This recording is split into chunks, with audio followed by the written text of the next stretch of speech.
Alright. Time to wait for it to start up on my phone. Then we will be chilling. Alright. You know, I dead set time to wait for it to start up on my phone. Then I literally closed down my phone and got rid of the tab and opened that shit back up to see when the stream's actually gonna start.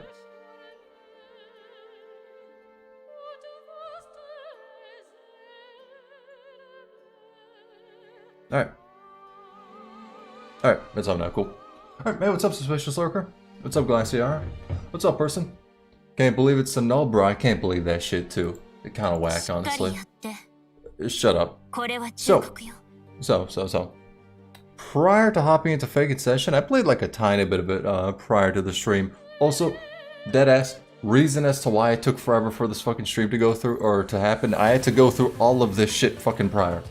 All of this shit prior. Also, not gonna even cap in the slightest, I dead kind of wish I saw that before entering Kowloon, because that would have made me give a lot more of a fuck about the people in there. But, I had to go through all that shit. That took fucking forever. But, one little question I got, there. You to here.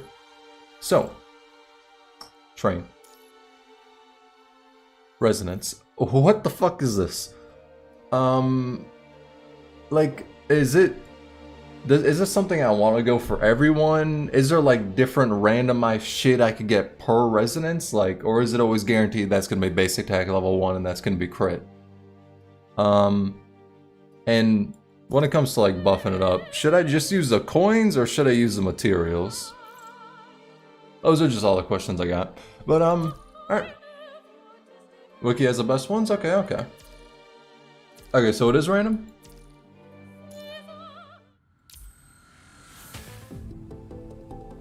For min-maxing damage? Yeah. Alright. Okay, good to know. Alright, let's get into it. Kind of RNG, but there are things that let you choose what you get, and they're not that hard to get. Okay. Yep. Also, I should really level up the cub. I don't care to do that now. I'll get to it eventually. Like, what time, you know? Like, eventually.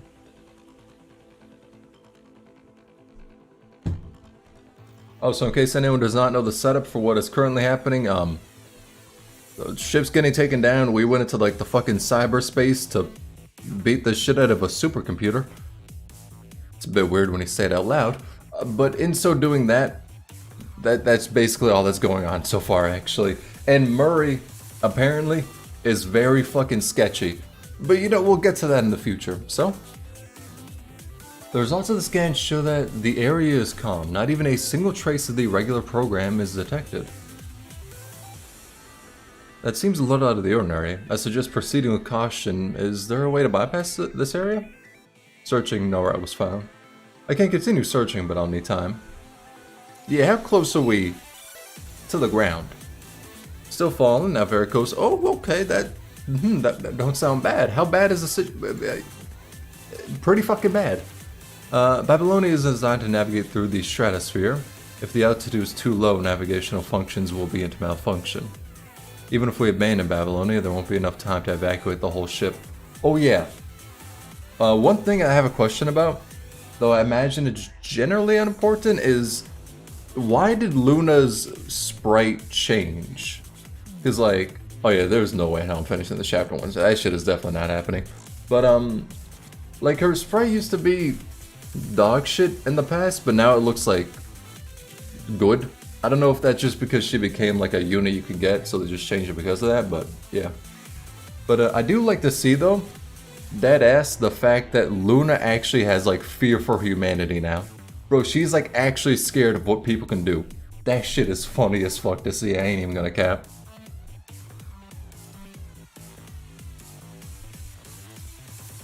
If we force our way through, even though it won't impact us constructs, it will pose a risk to you, Commandant.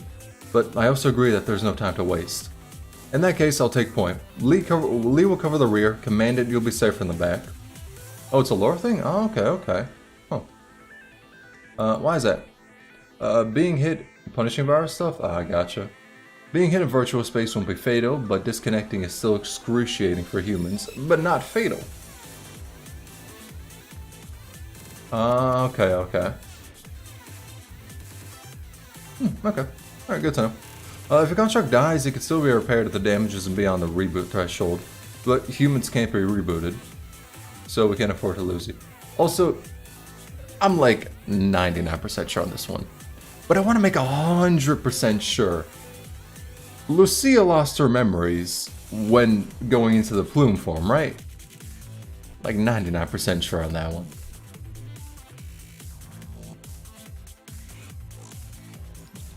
Yes, we know. I'm ready to provide cover fire. 3, 2, 1, breaking through. Alright, let's get it.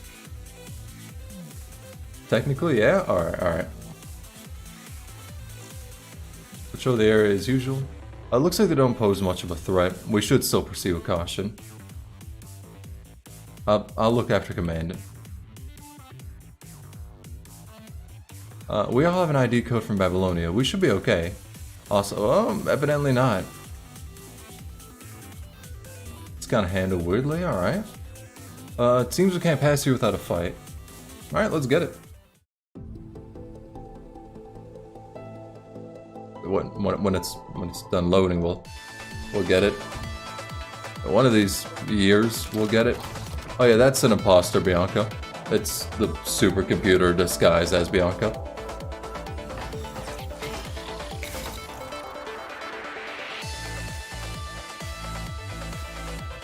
Alright.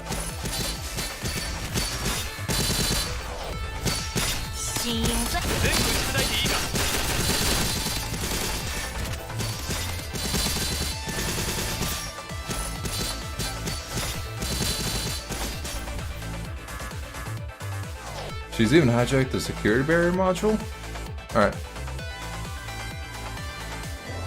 Computer has good taste, honestly. Yeah. Hey, what's up, Walter?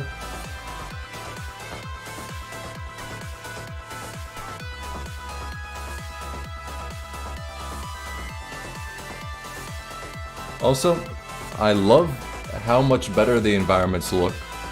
Not gonna deny, that one like summer event environment actually kind of looked like it was made from a PlayStation 2 game. I'm not even gonna cap. And I mean, it makes sense because like a mobile game, but still. Kind of makes sense considering even if she lost her memory, there is a metric fuck ton of information about. Yeah.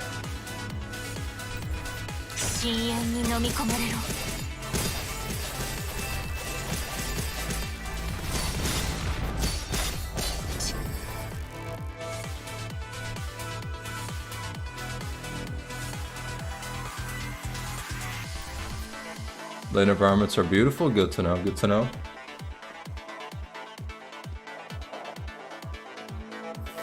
Yo, can I summon the Cubdra? It's just me and the homie pulling up. You know how it is. Ah, shit. That was quick. Ah, you bitches, stop attacking me.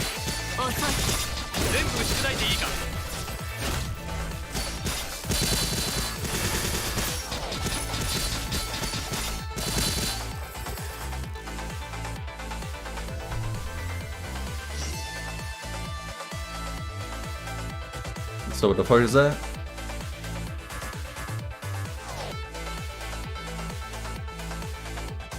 Alright.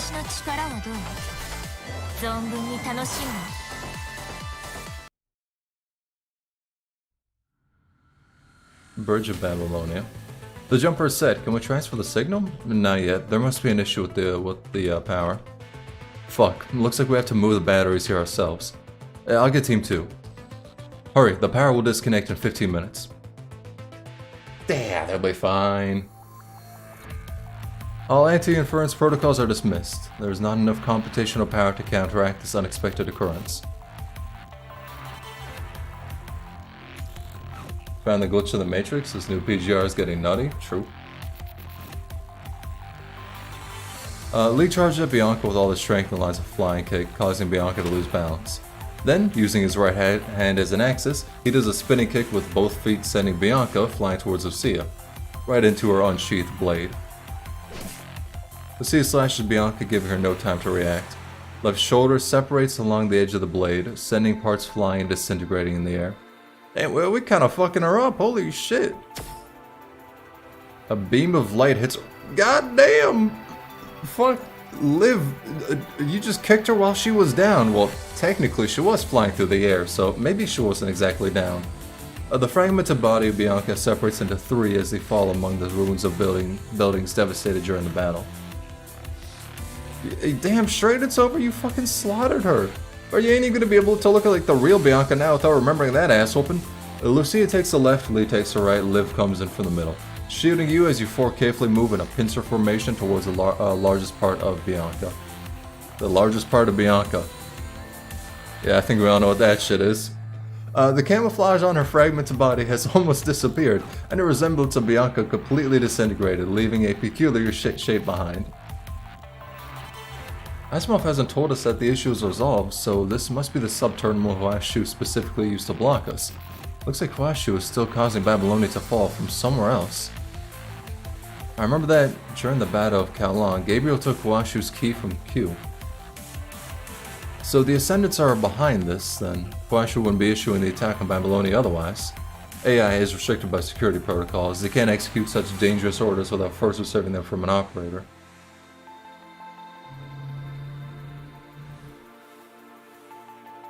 What's going on? My body keeps... Alright, cool. That's... the elevator switch is turned on. The vibration slowly comes to stop after a while when everyone gradually regains their bodily functions.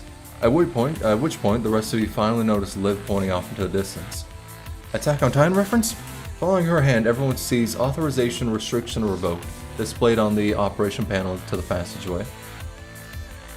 New center idea, floating gun.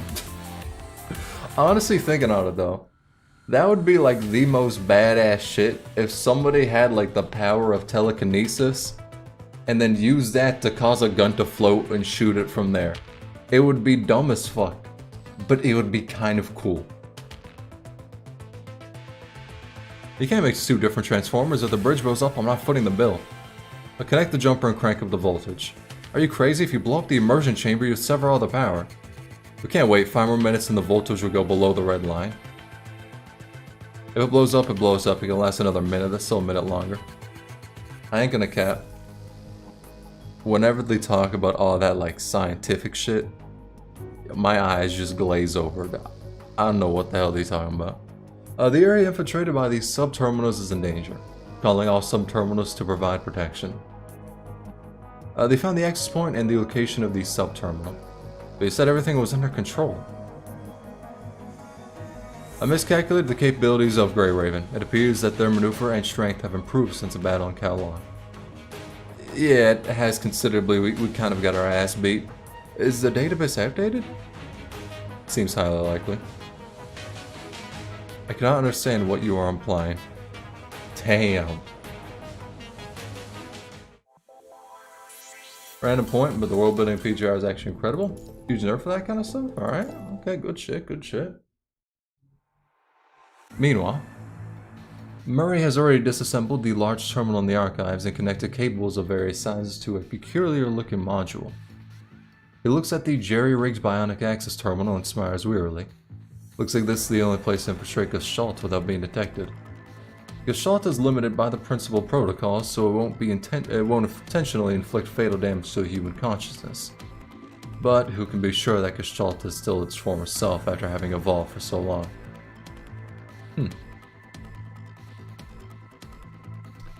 I trust him, but like he kinda sketchy as fuck. All senses as conscience falls into the yeah, SAO type shit, alright? If this is what you feel, what Contrix feel when you dive in, then Lee, I don't envy you. If I had a choice between infiltrating Gestalt and negotiating with some strange ascendant, I'd probably choose the latter.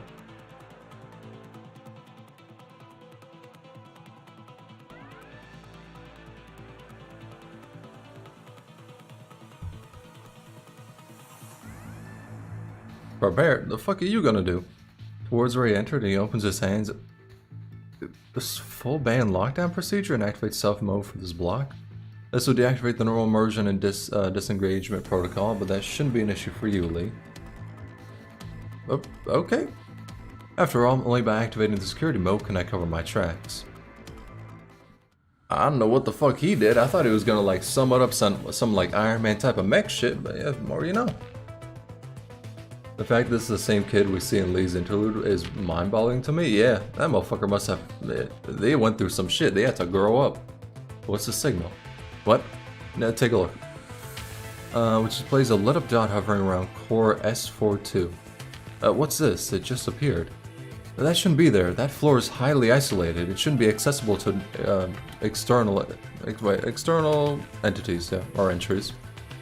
While they are busy figuring out the source of the signal, the screen turns blank right before their eyes. And then the screen displays a massive warning: connection rejected. Switch the jumper, that one. Connection rejected. Then add XK6 and bridge it directly to the shelter's main maintenance inference. The fuck? This is not an external program. All interferences have been disconnected internally. It seems like no one but those already inside can tell what the internal situation of Gestalt is right now. All we can do is maintain power and give them a chance to disengage. Damn. You gotta get fucked.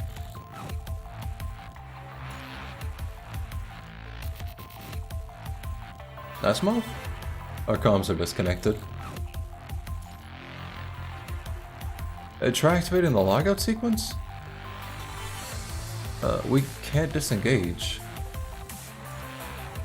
Right, let's focus on our mission. We'll figure out the rest later.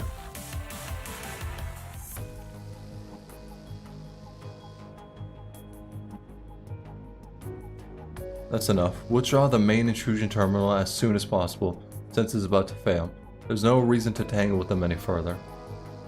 It straight up is SAO, goddamn. That will take some time. I need to withdraw all the data uploaded to Gestalt through each external port to prevent... Bro, I don't give a damn. Sister, yes? Our mission to crash Babylonia has failed.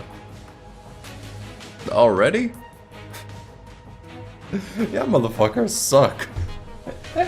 All of y'all are ass. Have everyone maintain defensive positions and retreat in my direction. Wait, not so fast. Don't fall into their trap. Maintain an orderly retreat. Is something wrong? Gabriel and Roland both took a detour on their way to the destinations. Damn. I expected Roland to betray her. Gabriel, though, smidgen surprising.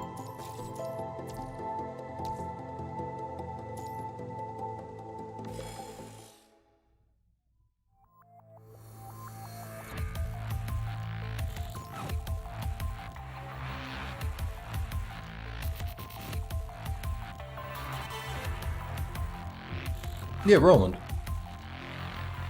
The number one Luna? Wait, he's a Luna simp? I thought Gabriel was more like the Luna simp. I know, Roland seems sketchy as fuck. I ain't even gonna cap.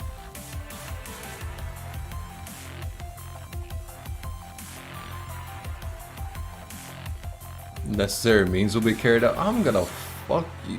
You gonna get fucked up, homie. Roland's a Luna simp? Oh shit, the more you know, goddamn.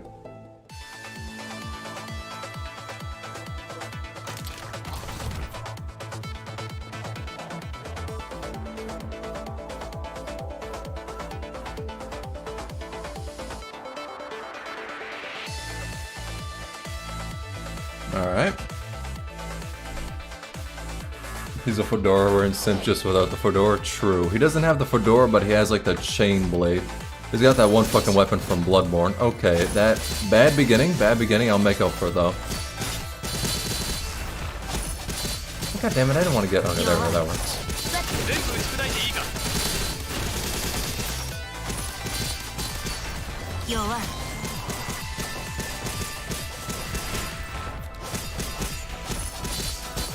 This motherfucker's kinda getting messed up, dog.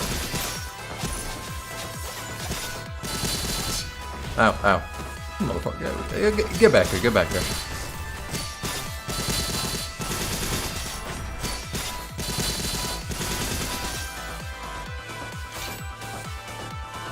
Wait, was that actually it? That motherfucker was weak. Yo, bitch. Stick to supercomputing. You ain't super in metal. It won't work. We've cut off all contact between your sub-terminals and the root server.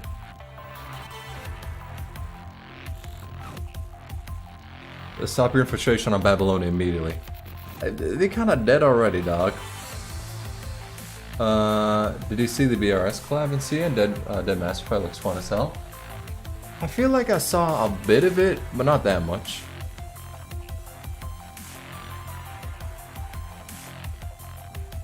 Much like Bianca before, Washu disintegrates before your eyes. Let's turn on his comms, but it doesn't respond to your question. Moving someone with Karanina? Alright, cool. I didn't think it would fuck it up just that quickly, but here we are. Liv? This is on the ground after Huashi disappeared. Healer fragment in her hand. Is that a data fragment? Why did it drop this when the other one... You're right, that one didn't drop anything.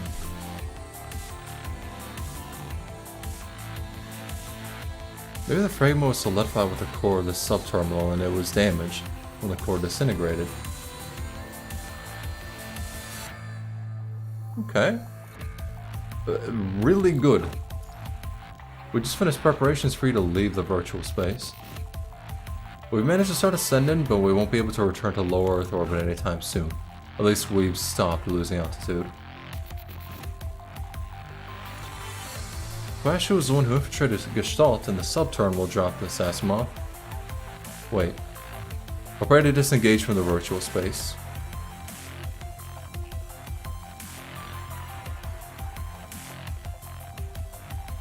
Go.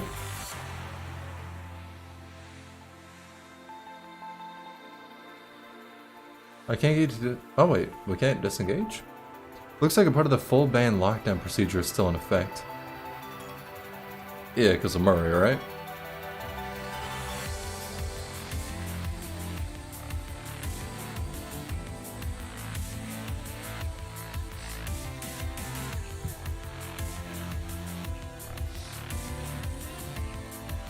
He's hella loyal, but there is a good reason that he's not just simp. Okay. Handshake protocol? Hey yo, dab me up. Deadass.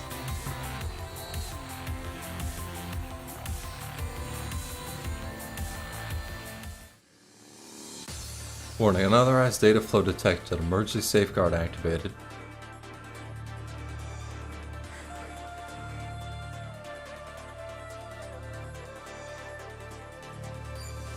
You begin to feel the virtual space around you peeling off layer by layer, revealing the underlying data. Yeah, I'm pretty sure we'll be fine.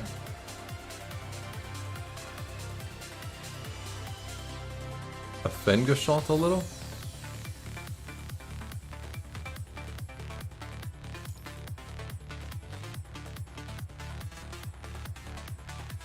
Yeah, I have a feeling we'll be fine.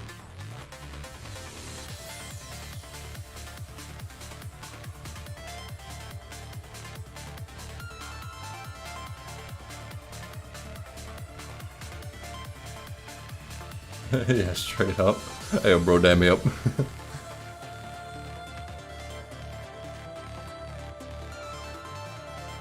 Actually, wait, give me a sec. I'm gonna turn my fan real quick.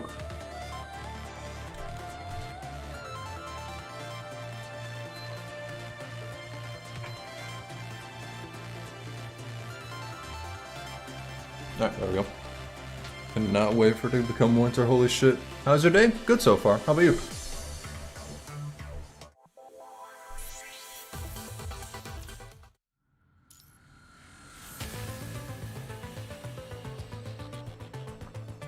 "10 minutes after the Grey Ravens have left the immersion frame." Just had a random thought about two Daleks dabbing each other up. What, just like shaking plungers or some shit? Huashu's intrusion was connected to multiple access points. Even Ashimov can determine the actual location of Huashu in such a short time. But the coordinates you acquired may be an important lead. It's time to take the offensive. Okay. So we got the coordinates from that thing, and then we're going to beat up the main base of the Ascendants to kill Huashu. Is how I see it. Right? Yeah. Eat a burger, get a Fost with 1 ego, 60 rolls. Did the rolls just for the threads? Alright, alright.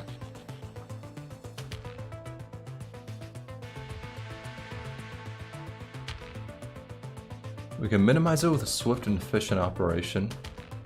We'll strike them before they even have time to react and complete our mission. President, in the virtual space we ran into Huashu, correct? Although that was most likely just one of Huashu's sub-terminals. You've all seen what the Ascendants are capable of. You saw him steal Huashu's key during the Battle of Catalan. Yeah, we kind of got our ass beat in that. After that, Luna successfully launched an attack on New Murmansk. Although we've already tried our best to save as many soldiers or survivors as we could with the Forsaken and the Forest Guard, the Yaru still suffered considerable damage. She decimated a large area around the Research Institute.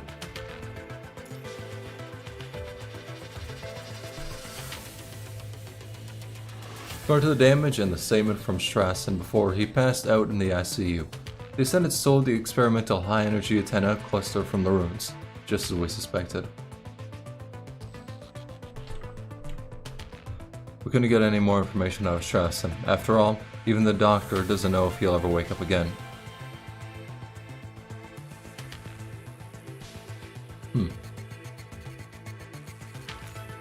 At the very least, the order to infiltrate Gestalt comes from them. Oh, by the way, Gestalt has returned to normal. I slightly modified the computer power and adjusted the parts of the Spear of FOS can use. In conclusion, we know that the Ascendants were we knew what the Ascendants were after this time. It also provided us with decisive intel. That is, the coordinates you obtained. Isn't that... It's not exactly next to be right, it's the ruins of the 0-point reactor. Oh, I don't remember that. I don't remember that. Even if it doesn't lead to the Ascendants, it will at least point us in the right direction. So, this time we'll be sending all the available forces to support you. We've already assembled the support force and task force. They're awaiting your orders.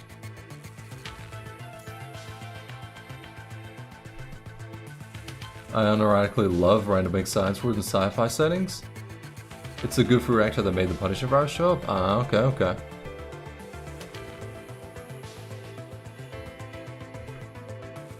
We can't let this opportunity slip through our fingers. Advocating peace doesn't mean giving up the fight. It's also time for all Babylonians to realize what we're up against. Alright, good shit, let's beat some cheeks! Or not, because we're still in the cutscene. They proceed to their posts.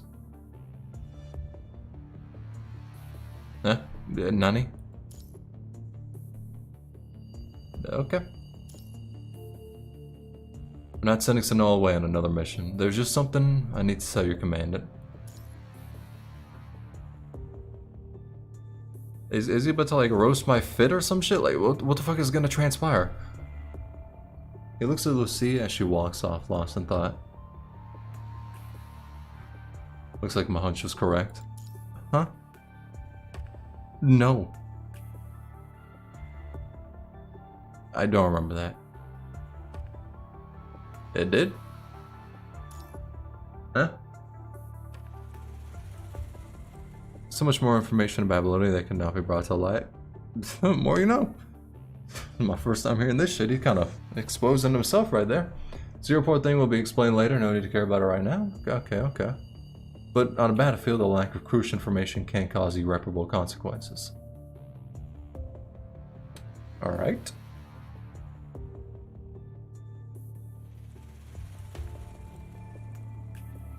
First to show their hand, so we should also be fully prepared. Important point of progress for us in this war. Give... what? A mech? Oh. Well, fuck. Yes. Since her frame is... yeah, motherfuckers did not just have to cut away. Any intelligence archives? Sweating profusely, Murray rips a sweat-soaked mask terminal from his face. I don't think he needed to tell me that. He removes a memory drive from the terminal and pockets it. Murray kicks the scanner terminals into the gaps between the equipment with his heel, straightens his collar, and walks out of the archives. Just rolled the new banner on Limbus. Got a damn Tawny go instead of Fost. Rip, rip.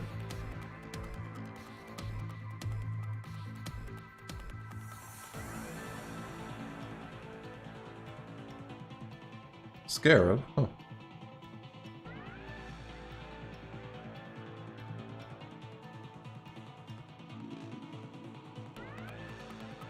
In such a capacity, huh? 4 invisible indentations instantly appear on Murray's neck. Don't get me wrong, after all, I'm also working for the man. How do you... Now, would you please remove Yato's invisible tentacles from... Tentacles? What was her name again? Valeria? I'm gonna keep it that one in mind. I'm gonna keep it that one in mind. When can I kill the funny guy? You'll have your chance, release him. The indentations on Murray's neck fade away, revealing the camouflage tentacles. In that case, shall we go find some other unlucky vermin to kill, Captain? I have no interest in those I'm not allowed to kill. Fine, but first we must complete our delivery. Where the heck are the tentacles? Well, they're invisible.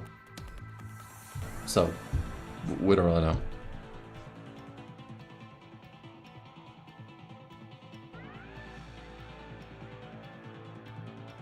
That wasn't exactly how I pictured it ending, but that counts as completing my objective, I suppose. We're back. Prepare our defenses. Is that necessary? Just take it as a precaution. That said, since our operation failed, our enemy surely just won't leave us be. Bro, she is terrified of what humanity can do. That shit is hilarious. She used to be cocky as fuck. Bro, she was mad confident in herself. But after realizing there's a chance she could actually lose, she's like, shore up the defenses, prepare for like the next month for a siege, you know, like, damn it, the second temple, I got 7 weeks to repeat. Ah, shit, rip.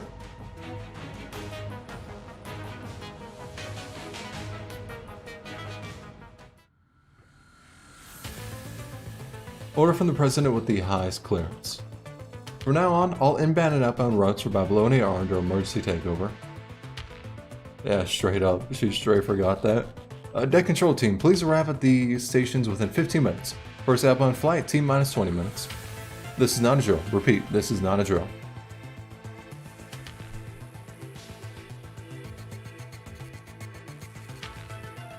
The lift truck shuttles the transport craft along the fluorescent indicators on the deck to the launch point. After releasing the tow hook, it turns left 90 degrees and accelerates to leave the site. Mother Goose 1, testing communication link. She kept pressing win rate till she realized she could lose. Straight up.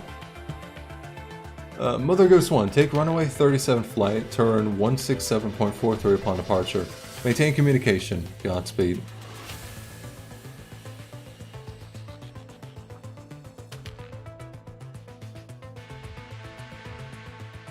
The pilot forcefully pushes down the throttle, causing the engine to roar as the massive aircraft accelerates down the runway. Alright.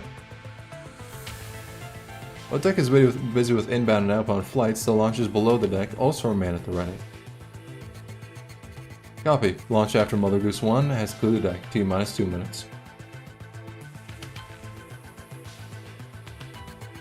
If she has a main computer she's connected to, all we need is a bottle of water and sheer determination. Bro, deadass, that's all humanity had to do. Bro, them motherfuckers are so terrified about the punishing virus. Yeah, rain would have killed them bitches. Fucking weaklings.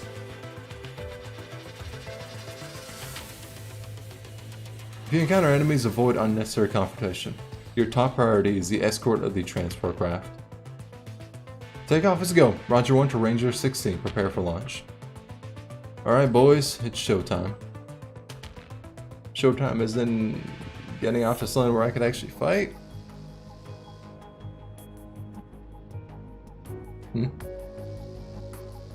So be affected by the virtual space.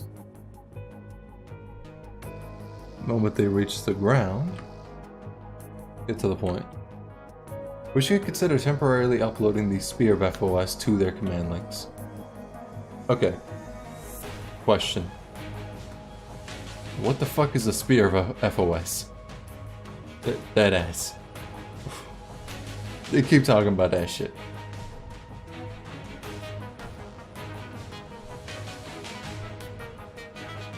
Hey, what's up, Darren?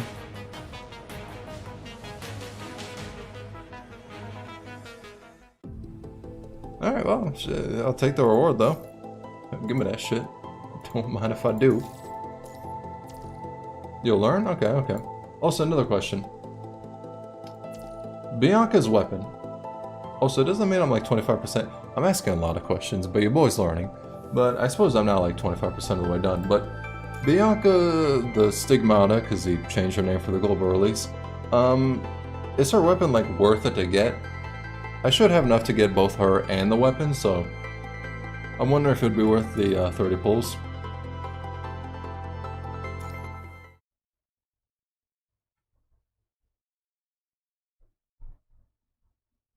It is? Alright, nice, nice. Usually I want the 6-star weapon for DPS. Yeah, makes sense, makes sense. Fortunately, they didn't crash into the ruins. Struggling to adapt to the harsh sunlight of the outside world, you open your eyes to the laughter of the chief support officer. However, the virtual space still appears before you. Never mind that. Come with me. We have important matters to discuss. We got Johnny combos to grind. Led by Bridget, you four enter the supply vehicle. Baby Carney getting more shred with her weapon? That's one character I kind of wish I got. I'm not gonna cap. Like, I played her during that trial shit against the parry ball. Bro, she is fun as fuck. Deadass. Like, straight up. Punisher Virus concentration has nearly turned this place into a dead zone. You need to strengthen your inner device. I'll take your team there. Just wait here for a moment, or a minute.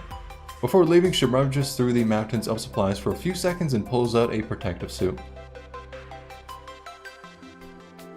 Don't you know how to get more black cards without spending more real life doubloons? Yeah, it'd basically just be weakless, I suppose. I ain't reading that comment out loud. I ain't reading that shit out loud. I'm not having a voice clip of that shit being existing.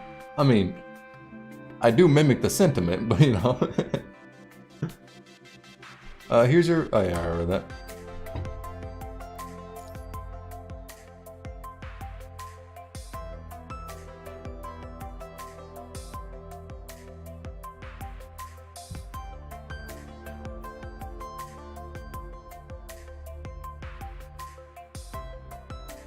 Okay, okay. Let's mess this the time is warped. You aren't 25% into the story? Hard Babylonians like a ah. Damn. This shit really long, isn't it? Fuck. Because the thing is, right? I want to get my review for the game out before Bianca was released. I want to get it out before that. However, I'm kind of really worried because it's like I have a lot of story content to go through and I don't think I'll be able to finish all the main story before the review. Granted, I don't think I'll need to finish all the main story before the review, but I still would like to get it, you know? Or like get it all done, get past Survive and Lose 'em. I think I might just finish up Survive and Lose 'em, then make the review. Because gameplay stuff, I already generally know enough about it to feel confident to talk about it, and story stuff, you know, I would want to experience more, but yeah, I know Cinderbirds is long as fuck. Yeah, I think I'm gonna just finish up Survive and Lose 'em. I ain't finishing every story in the game prior to the review, because I just do not got the time for that shit. That is not happening.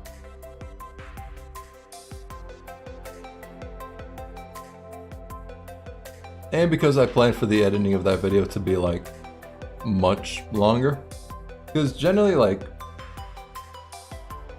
I generally like, it takes maybe 2 to 3 days to finish writing my scripts. Kind of depends on what it is in particular, but I'd say generally about that long. And then when the script's done, I then go into reading and editing it. But the thing is I do my reading and I do my editing all on one day. I cram all the editing for the video in one day. That is getting the clips, editing, do all of that shit. And when I say one day, I generally do mean like bare minimum half the fucking day is spent on that. But I think for Punishing Grey Raven, it's gonna be like it's gonna be like 2 to 3 days of editing for like some of the stuff I plan to do.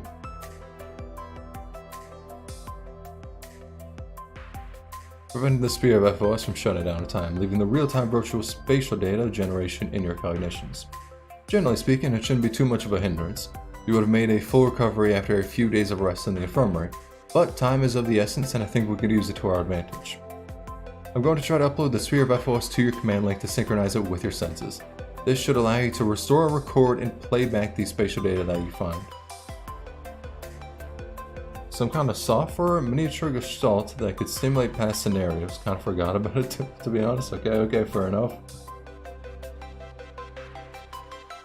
Lethos is the femboy's name, gotta remember that. Can I look up the design? Or would it be spoilers?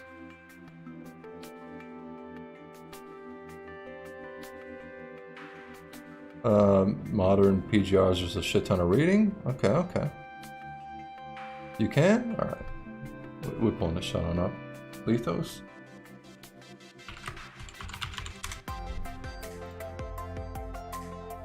Oh, yeah, this one, yeah.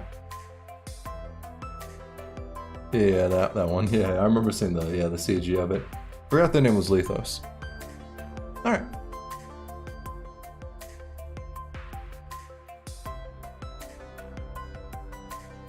Called Huoshan Cien? Alright. With a secure device allowing you to perceive and analyze scenarios, connect with entire systems, even restore and simulate past events. We can restore anything we want. As long as there is a fragmented data nearby, you can use Gestalt to restore it. You can use key data from people and objects to display the information in the area. They can come in any shape. They could even just be names. However, you must acquire the data first.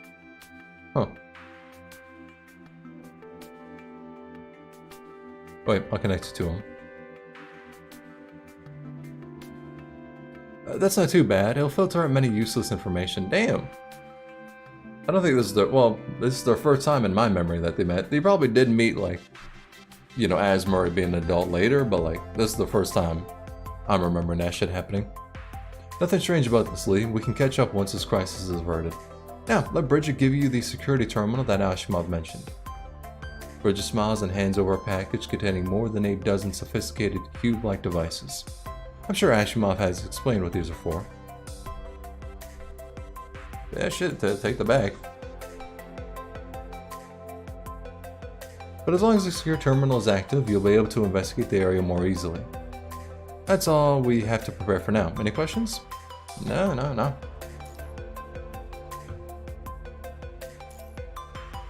Wait, Tsunul, I better double check your protective suit. Oh, but looks like everything is in working order? If you want to go into more dangerous areas later, you need to enhance it with a few mods, but don't put them on for too long. They'll take the breath right out of you, especially during vigorous activities. But I'm sure you're already familiar with the basics, unlike those rookie commandants that forget basic safety rules in the heat of the moment. Well then, wish you all the best. Don't know why the hell she started to chat shit about the fucking rookie commandants, but here we are.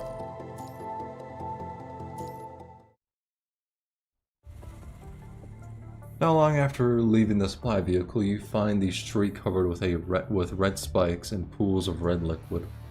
What is it? Maybe it's a manifestation of the punishing virus. I've seen similar images in the database. Stay away from the spikes in the liquid. They contain a high concentration of the virus. Graver Command is a Chad in the story. Honestly, I mean, yeah. Motherfucker straight just carries a gun on him to shoot the fuck out of the opposition.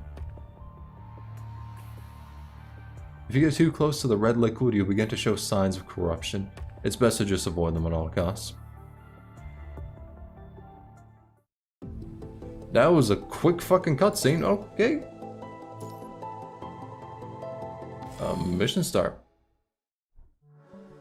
A horde of corrupted has gathered in this area, but there aren't that many virtual projections appearing. Do we not have enough data? It's time consuming to extract data from active corrupted, not to mention the sheer number of them. Then we'll just have to clear out a portion of them.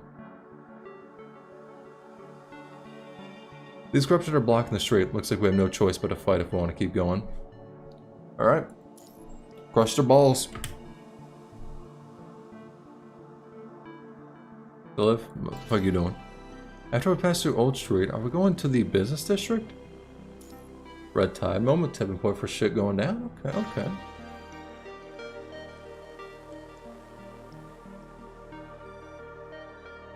You receive a message from Bridget.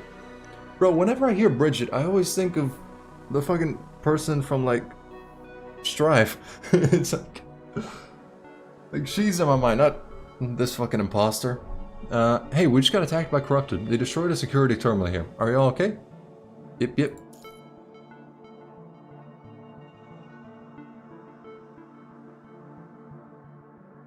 Looks like our nearest security terminal was also attacked.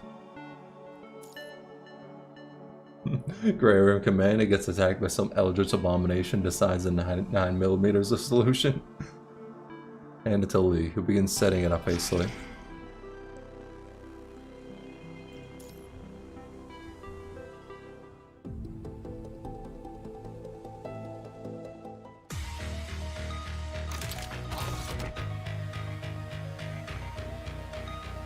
Too many corrupted here. We can't avoid a fight if we want to get set up the security terminal.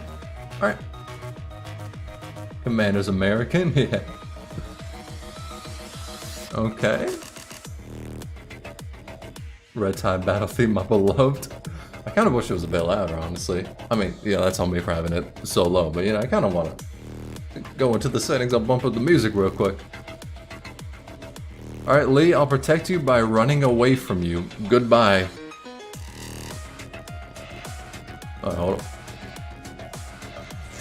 Oh no, we're setting the terminal here? Alright.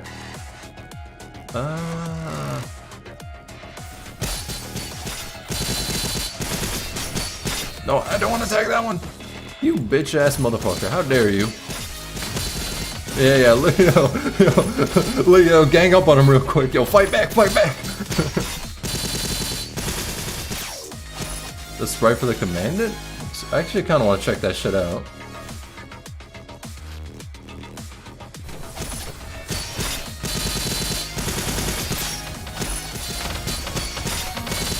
Alright, I just came to the realization I have 16 orbs.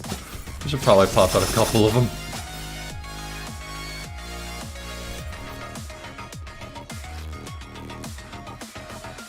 Try to cross a red pool with other than alpha? Oh wait, would it actually damage? Huh.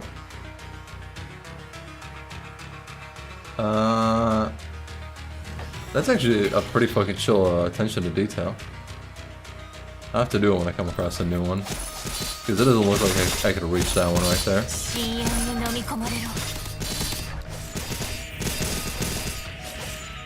Alright, well, they got fucked up.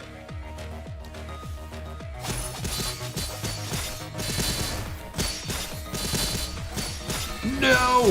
Yeah, whatever, he was fine.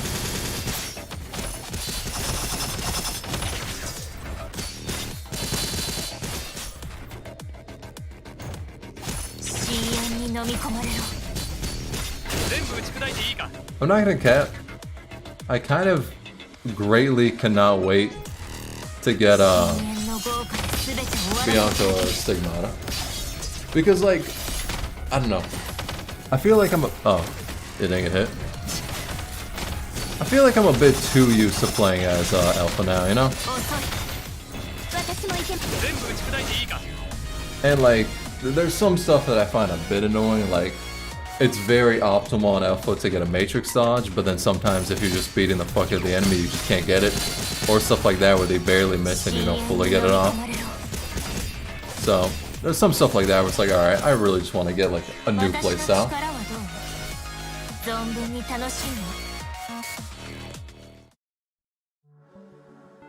After finally putting an end to the danger, Lee finishes setting up the security terminal. The virtual projections begin to become more apparent. It's all more corrupted than I anticipated. It's about the normal amount. Let's continue the investigation. The runes, let's continue to investigate the runes here. There may be some clues. I don't have 15k BC yet though. Ooh, shit, how much you at? Actually, hold up, let me, let's see this real quick.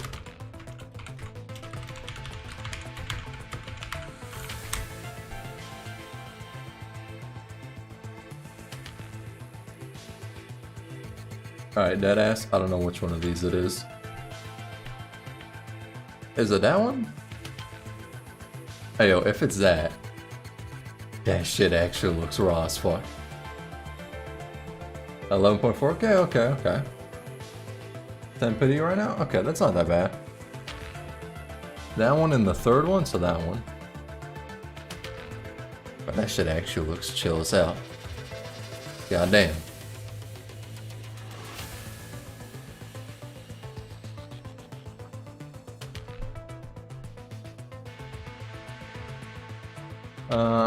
Looking at a team, you do have some of the earlier characters, so even the newer A ranks are much better.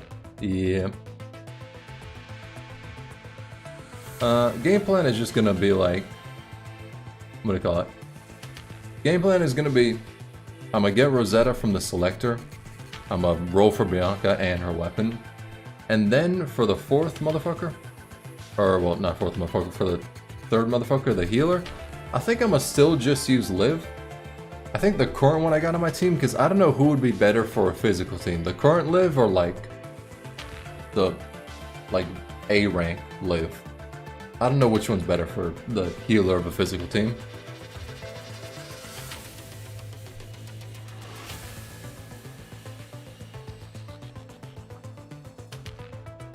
Yeah, I don't have Liv Luminance, so I'm like looking for a substitute instead of her. Which I'm thinking maybe just the one that I currently have on my team, or maybe the A rank Liv, I don't really know.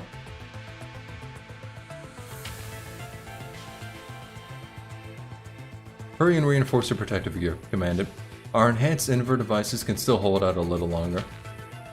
Reese is free as well? Ooh, okay.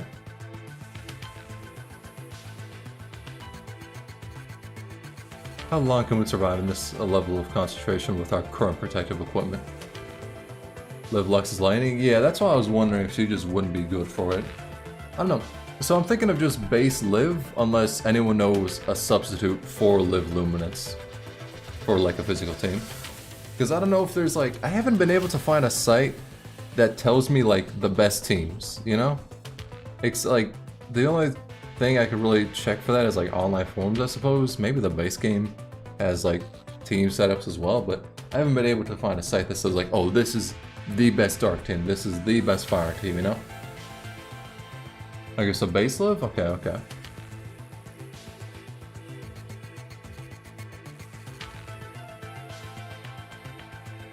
This small cylinder only contains 20 minutes worth of air. We need to hurry up and think of something. Breathe slowly? I mean, yeah, fair enough.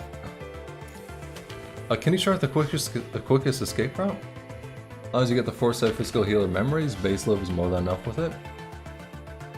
I probably should have that shit. Yeah, probably. Moving way too fast, we won't outrun it. What can we do? We at least need to get the Commandant to safety. If we aren't fast enough, there's no way a human could get away. According to the patterns observed, it doesn't appear to be following an individual, nor is it expanding outward. It's like a tide heading straight for us, like a red tide. Start thinking about physical teams since I have a near squad. Yeah, I kinda wish I had the motherfuckers too, straight up.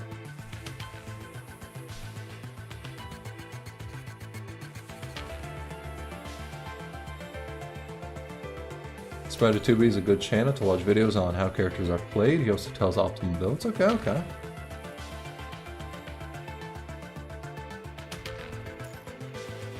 Scanning for buildings over 4 meters. There is an abandoned hotel in the south with solid floors above the 2nd level. We can still reach a safe height if we had there at full speed. Not a fan of near. Well, in PGR, I mean. Good shit you clarify that because I was gonna finna ban you. No, just playing. Waiting patiently for the BRS collab though. I do wonder how good the unit from that is because she's an A rank DPS, right? So I would imagine she wouldn't be better than, you know, Hyperreal? I'd imagine not. Or are all collab units like a base A rank or some shit?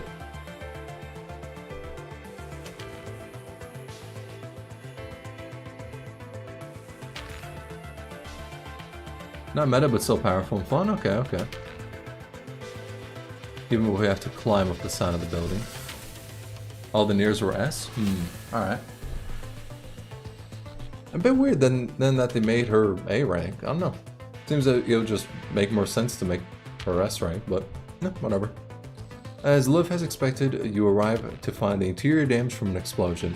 The stairs and the outer walls on the first 2 levels have also collapsed. To no one's surprise, the elevator is out of service. Time to climb.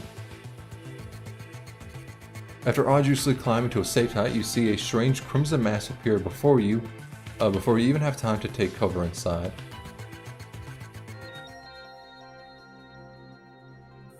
She's A purely so more people can get her? Oh, okay. Damn. That's pretty chill. That's pretty chill. It's like a rising tide. Almost like a red tide. The 4 of you look into the distance at what appears to be a tidal wave of blinding red liquid surging towards you, flooding the entire street in an instant. Vicious red tide crashed outside the hotel as if it wanted to climb the stone wall you are scaling. Giant waves swell upwards, splashing on your backs.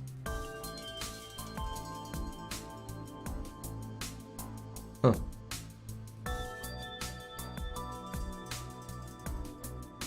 Cool. That's fucking nasty.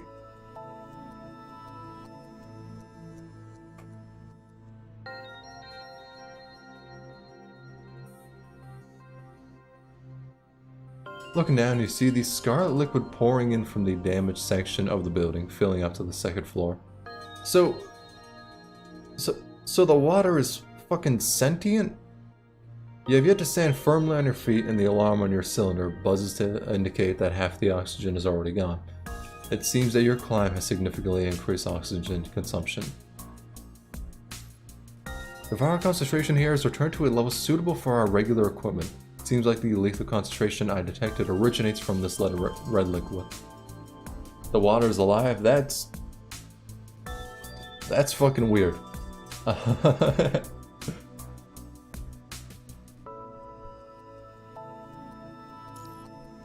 Leave them off for now. We're still unsure if the concentration will increase again. Let's deal with the signs of corruption first, then head to higher ground as soon as possible. Then you can remove the mods. Super height for Noctis? Alright, alright. The protective suit is too heavy with the mods equipped. Also, the access port is on your left side, just let me do it. But Liv ignores you and takes out a viral serum. Oh shit, whoops. Viral serum, she pinches the access port to prevent the virus from entering the protective suit, then inserts a vial through the port and ejects the serum.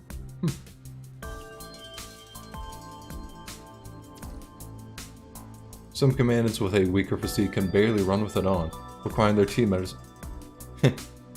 And we climbed a fucking building with it. Chad.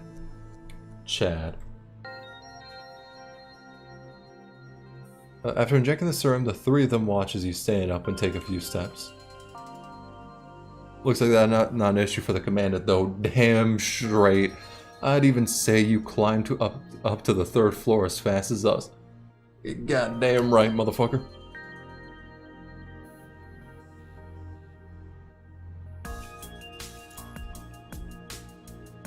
Hold on, now's the opportunity to study the liquid. Give me a hand, Liv.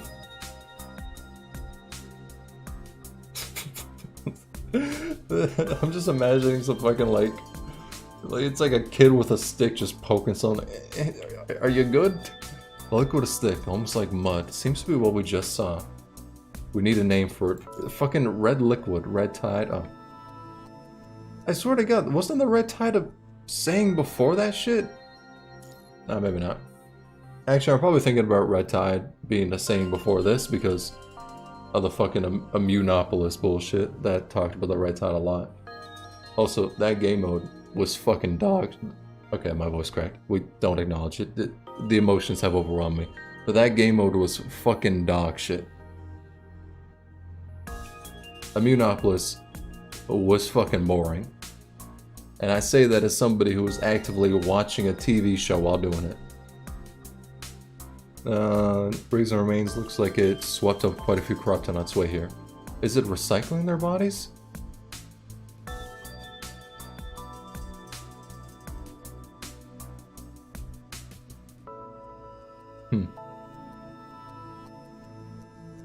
Literally the only thing about A ranks that make them inferior to S ranks is the damage output, design, animation, effects are all incredible? Okay, okay.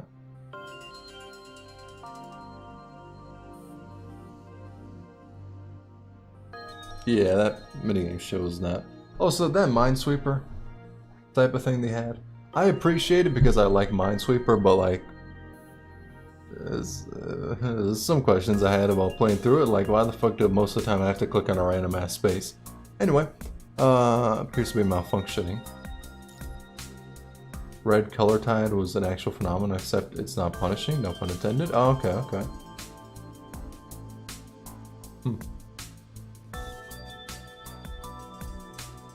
It's not that, my readings are exactly what everyone has said.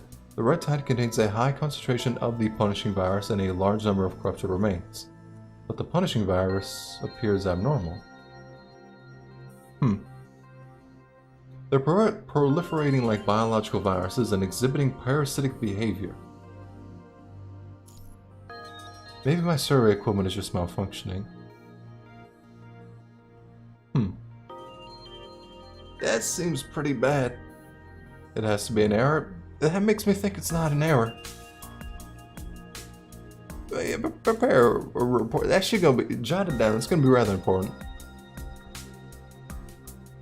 Afraid they have any Wuthering Waves is a thing you can do whenever. The dancing minigame? Okay, okay. Oh, so I'm definitely playing Wuthering Waves when that shit releases. From what I heard, the gameplay isn't as complex as, you know, Punishing Great Raven, but like still. I'm gonna play that shit when it drops. Why hasn't Babylonia detected such a strange phenomenon? There aren't too many ways to avoid detection. Either it was hidden too well before, or it's rapidly expanded in a short amount of time. Either way, it's outrageous. Probably grow more complex as the game progresses, yeah.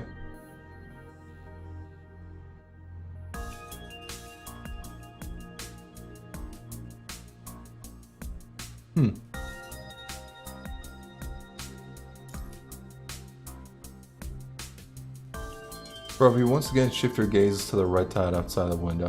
Sunlight shines on the mysterious scarlet sea, causing a silver glow on the surging waves. The light glimmers on the scarlet tide, like countless fetuses opening their starry eyes in thick plasma. That's definitely a description, Jesus Christ. Tumbling in the bloody, boiling stew alongside the drowned remains. The four of you gaze into the red tide of life and death, just like how it gazes back. Following the strange gaze, a faint voice flows into your ears out of nowhere. Help. Who? Help me. Homie, you good? The sound is like sea foam dissipating in the wind, drifting among the crashing waves. You walk with bated breath, yet you see nothing but the waves. Damn.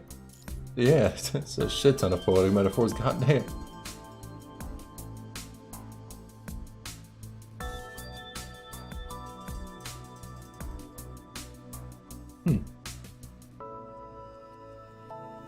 As you four are lost in thought, the faint voice disappears without a trace. So fine, you bitches won't at me? Yeah, fuck you.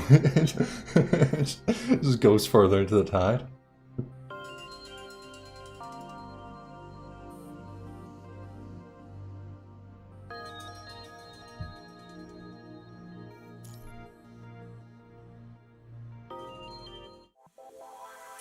Alright.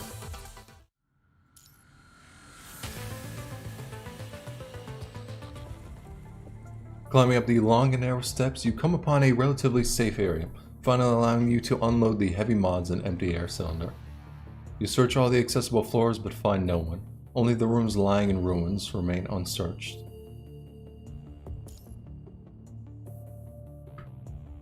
No signs of activity. Correct. Maybe the person that cried for help is already... I can't reach Bridget and we can't get away from the red tide.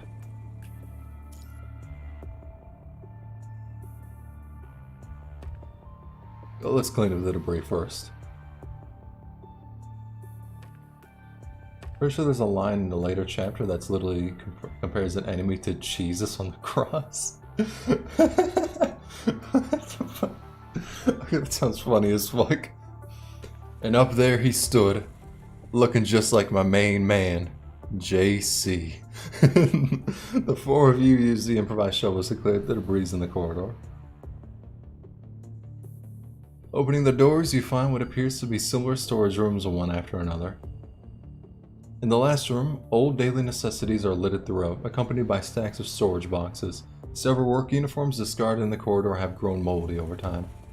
An old polymer screen that seems to separate a changing area for the employee stands resolutely in place on the other side of the room. Lee steps over the scattered objects and pulls the screen away. Yeah, what is it?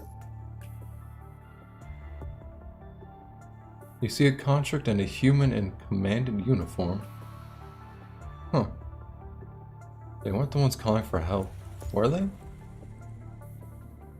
Came back to the game in that patch, got hit hard immediately? Okay. Looks like the commandant must have been dead for over a week. I heard from another squad leader that a squad came here on a mission but never returned. Yeah, so they're dead as fuck. And that would be their dead bodies. Yes, but we're already out of range from the security terminal. We should set up another one here to boost the signal. We'll leave it to you, Lee.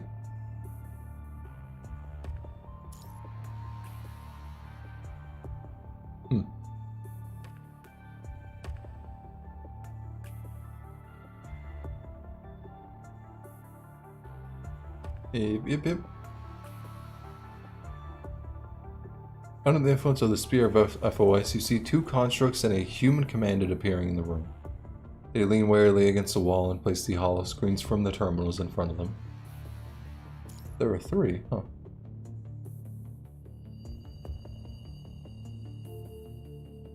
She'll be able to find us anyway. Why don't we just let her figure it out?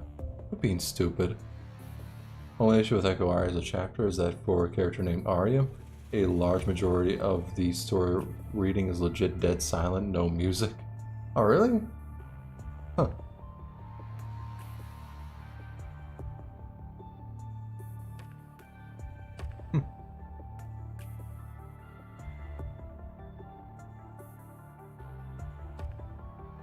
Let's organize the data we've collected. We'll prepare to head out once Coco returns.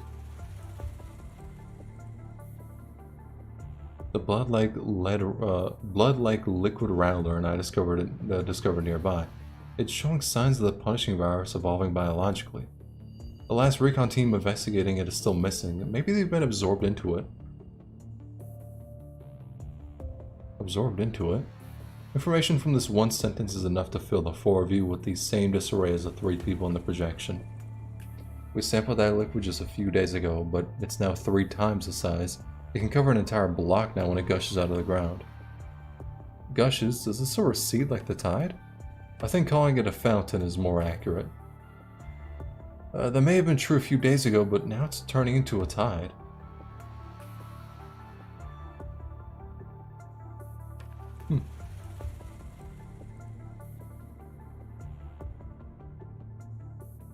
The evolving punishing virus is a bad omen, not to mention that it keeps expanding. No wonder it's gone undetected by Babylonia.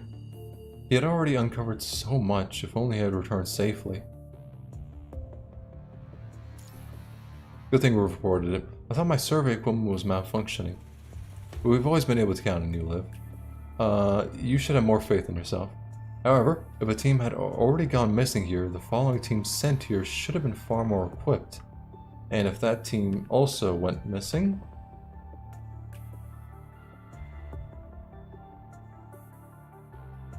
Male construct Rattler raises his hand to cover a haphazard yarn. Dissolved. That's right.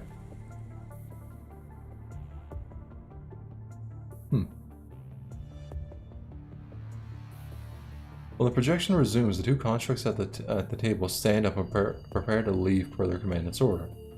However, a blurry shadow stands in the doorway, suddenly charging at them with a lightning flash slash.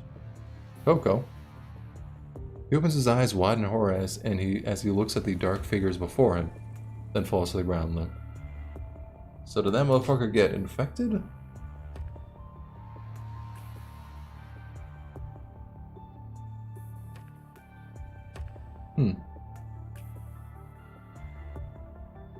You mean when it was buffering for a moment? Yeah, but we can't prove anything without looking for more clues. Okay, this should just turn into like a murder mystery. Well, maybe not much of a murder mystery because we kind of already know the mystery behind the murder, but it's more like why.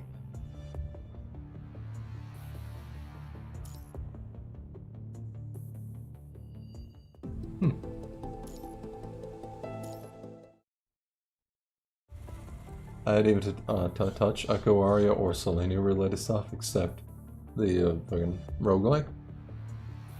Dude, a hell of a text it is. Oh god, more reading. Yeah, I'm a Limbus player, dog. This is like putting me into fucking withdrawals. I mean, fuck it.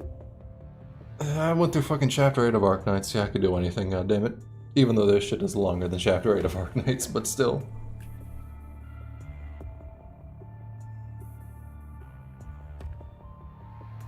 Shrek shows up in Surviving Lusum.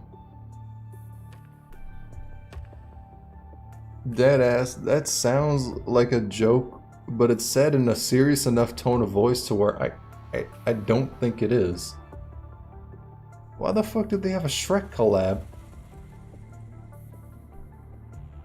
Shrek appeared. Damn. But the more you know. You'll understand what. Okay, good. That's not his actual name. Okay, fucking good. I was fucking terrified I was. It's like Cinderburns explains. Okay. It's a really cool reason. All right.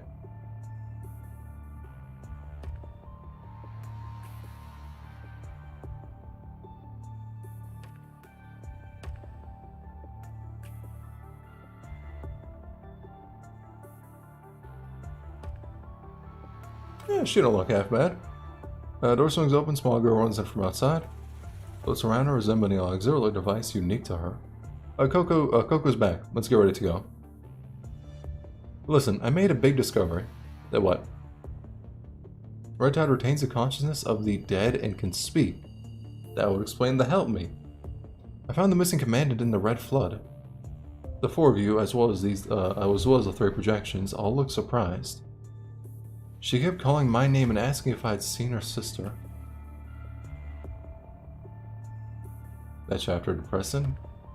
Honestly, I'm gonna keep it a buck with you. I think the majority of the game is depressing at this point. That doesn't make any sense. What do you think that is? The River Styx of Hades? I didn't think you were gone all this time just because you were out daydreaming. Their tease causes Coco to tremble slightly with anger. She stops smiling and bites her lips, then murders them. The commander realizes their rude behavior and sighs, motioning Coco to continue.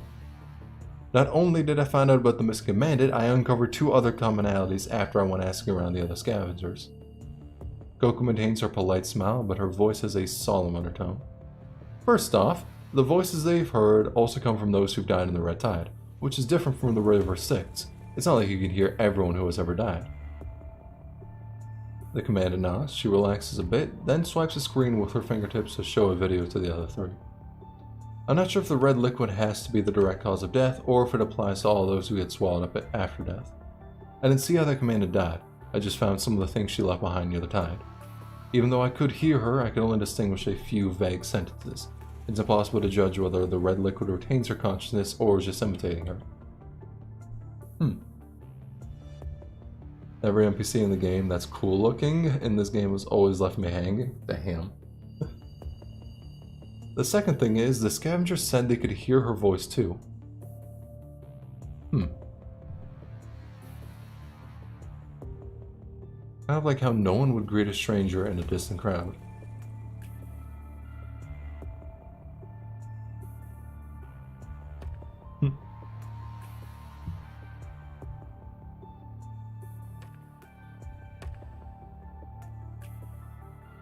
Also, okay, that's funny as fuck.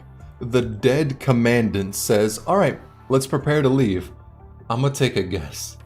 And say, they didn't quite leave the best. They didn't have the best opportunity to mount.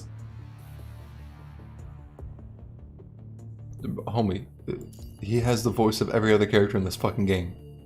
The voice of... That's a fucking voice. Except for Q, because I'm not gonna cap having the voice acting for that one segment of the game. That shit caught me off guard, but you know what? It was actually kind of goated. The four of you try to recall the source of familiarity.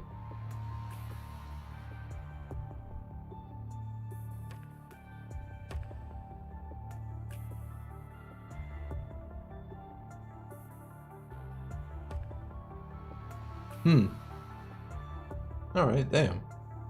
How can this be? Did he end up dying in the red tide? Well, I think he probably got fucked up here, then like thrown into the red tide.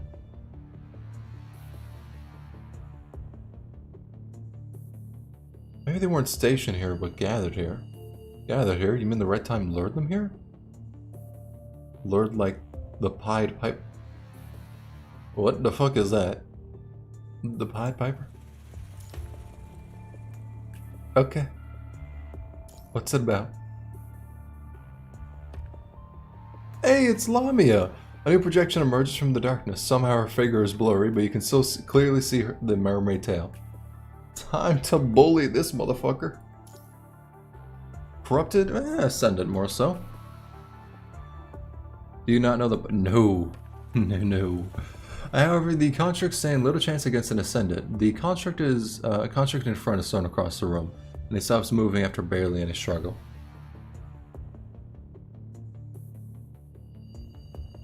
Damn.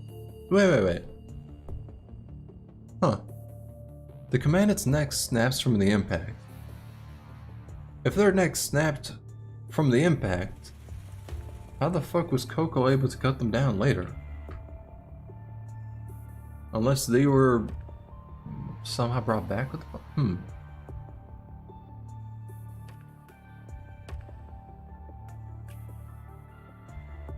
Why do you have to run away in different directions? Can you make my pursuit easier? She looks at each of them, then turns to pursue Rowler. Floating an auxiliary device before hearing Rowler screaming nearby. Coco grabs her auxiliary device and stuffs it into a secret compartment in the corridor. She removes the key card, then destroys the furniture in the corridor with a weapon in an attempt to delay the ascendant. Right as she stuffs the auxiliary device into the secret compartment, the projection disappears. Unable to see what happens next, you can only hear the recorded dialogue from the two of them.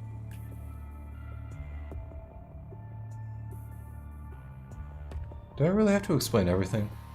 Who the hell are you? Damn. She literally just went, who? Bitch, who asked? Who is you?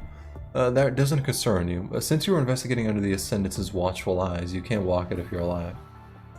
What's an Ascendant? What do you mean by their watchful eyes? Did he create the tide? I've been asking so many questions, I can't answer them all at once. But one thing is certain. This is Providence, so the world cannot find out yet. Huh.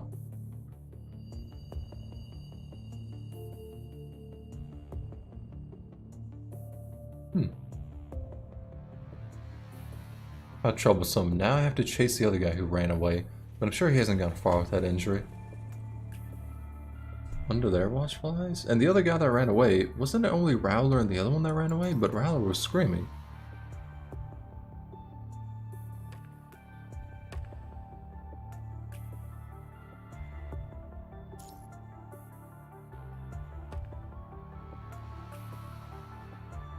Yeah, it's possible.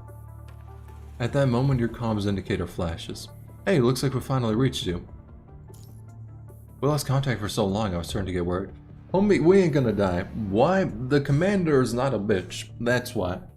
Motherfucker is an absolute Chad, and also plot armor. Not to mention, we detected a large red mass heading straight for you. We thought we were going to lose you too. I've been worried sick. Yeah, we've already lost contact with a lot of the teams due to the poor signal. Or because of that red liquid. Skill issue? Can you tell me what's going on? That way I can tell the other teams to stay clear. Well, it's a giant ass wave. It's just like you said, why should most likely let Gestalt to discover these coordinates? Since the Ascendants want to use a red tide, their base must be nearby. We need to give this a target higher priority. What's wrong? Worried that changing your objective will cause issues?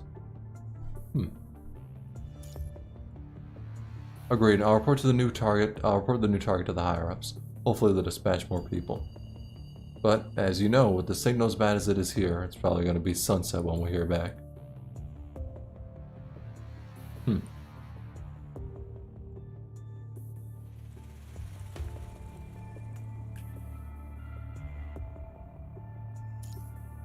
Alright, I'll dispatch a ship to get you.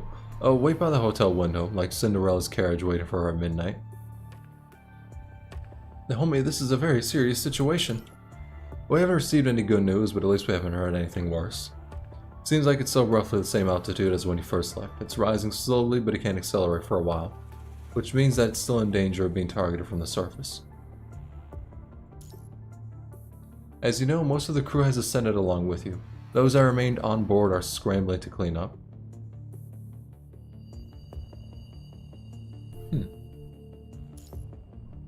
Those who got a little too complacent hiding in Babylonia. As long as matters on Earth are resolved, I wouldn't be surprised if this happens again, and no one can guarantee that we'll be so successful next time. If we don't solve the problem here, Babylonia will still be in danger. Bird just smiles brightly, waves, and terminates the call.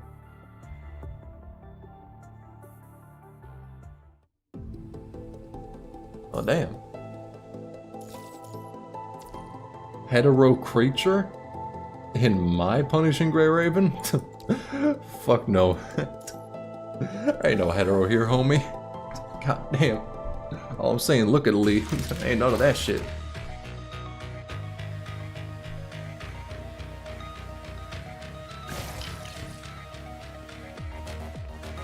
Official PGR manga that retells the three main three's interludes and is actually genuine and fantastic? Ooh, okay, okay.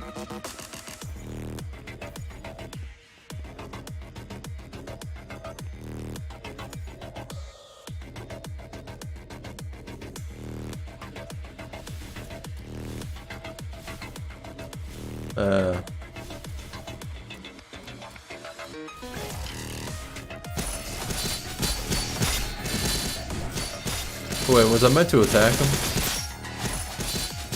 I'm sure it's nothing important. I probably was. I probably will check that out because I don't remember like some of the earlier interlude chapters because I did them like so long ago.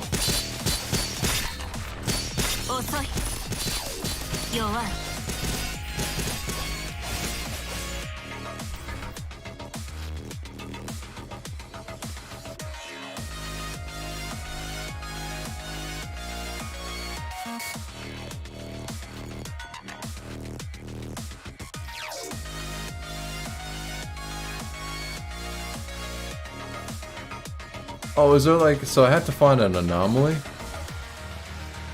Like, well, it's probably fucking this.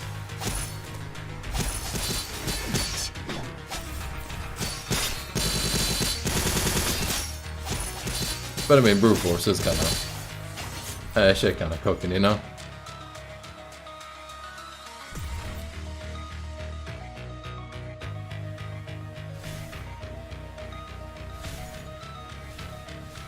I would imagine it's you.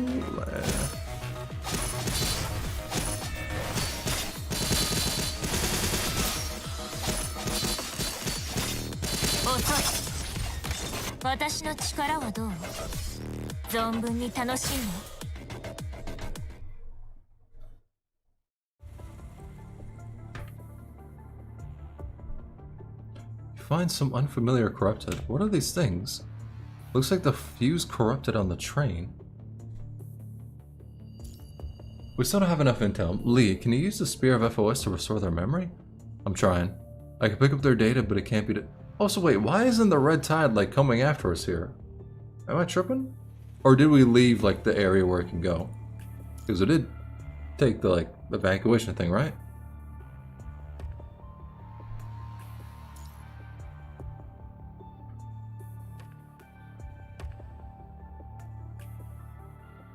We're fine. I see Bridges' report. We really should prioritize attacking the Ascendants, or tracking the Ascendants. Tide acts weirdly? Okay, okay. Is there anything else to report? Get out of here. Distracting me from my work. Sorry, I'll be leaving shortly. Damn! Yo, Murray's just fucking hated. We lost contact for so long, I was starting to get worried. I noticed you sent a report to Asimov through the security channel, so I thought I'd come here to see how it's going. Good, send them to me. New corrupted? New corrupted patch just dropped? The fuck? Asimov froze, his eyebrows in contemplation, revealing an expression you have never seen before. He stands up suddenly and runs to the other side of the lab as if searching for something. Then you hear the sound of a cup overturning. Damn. What happened? The punishing virus evolved. Asimov shitting himself currently. We're just kind of big chilling on the streets, but there was a sentient pool that wanted to kill us. After waiting for a moment of silence, I was thinking how to... When you say out what happens in the story beats out loud, it really is fucking weird. Like, at the beginning, we were fighting a fucking supercomputer. Now the main antagonist for this part is fucking water. I mean, within the context of the story it makes sense, but when you remove it a bit from that, it's fairly confusing. Are you okay? These bodies are starting to show biological signs never before seen and corrupted. Well, mud to be specific? Yeah. Perhaps we should no longer call them corrupted. Based on their composition, it would be more appropriate to call them hetero creatures. Went from infected machines to infected to machines by choice to red water alive? Yeah, basically.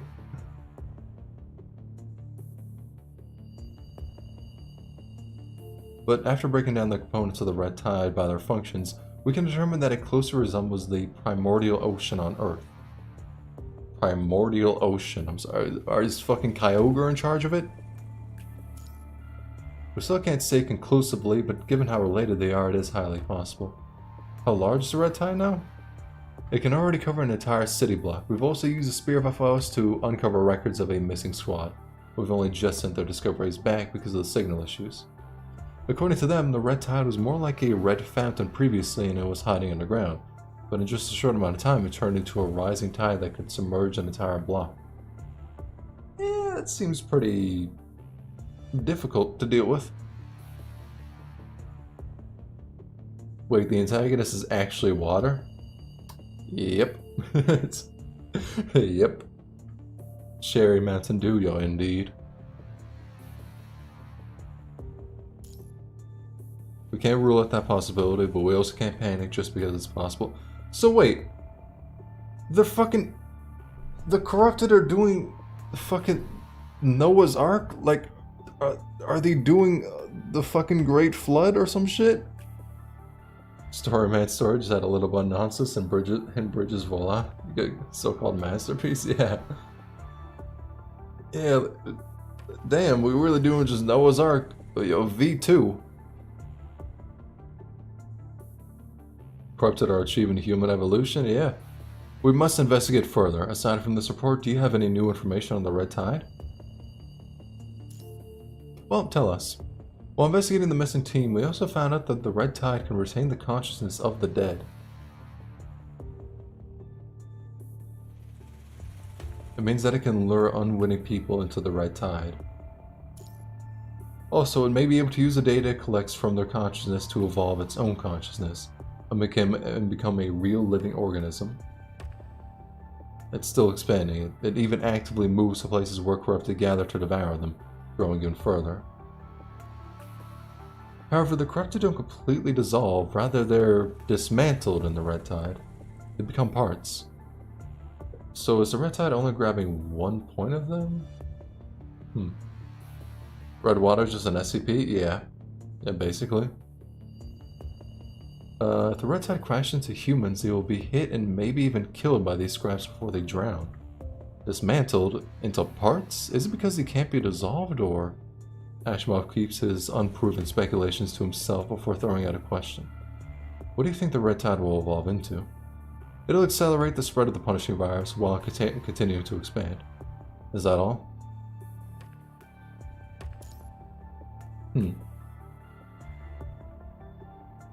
I just received a report from another team. They were stationed further away and they haven't had direct contact with the red tide, but they spoke with the scavengers nearby. A large number of corrupted had begun gathering in the ruins where there have been reports of unused supplies.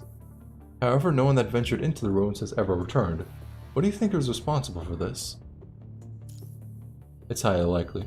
The scavengers gave a vague description, but early accounts seem to share some resemblance.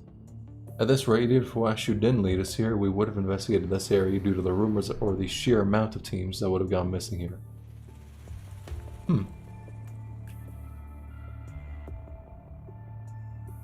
Matures. They needed to keep it a secret in the past, but now they're no longer afraid of people spreading rumors or our squads going missing. They could only mean that their trump card is almost ready to be deployed. In other words, although the red tide and the hetero creatures pose a threat, they can't overpower us anytime soon, and yet they still carry out their plan, which means there must be an even greater threat. I think so too. Now that we have obtained this information, we need to destroy this immature trump card before they can play it.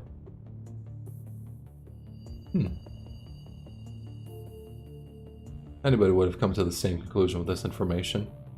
But we don't have enough intel yet. Commandant Lee, please report back if you have any new information. Can you leave my lab first? Alright, no problem. I was just here because you looked anxious from all the news on the red tide, so I wanted to coordinate with you on the new information as soon as possible. Sorry, I didn't mean to disturb you.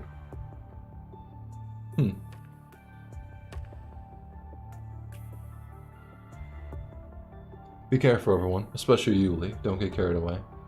Got it.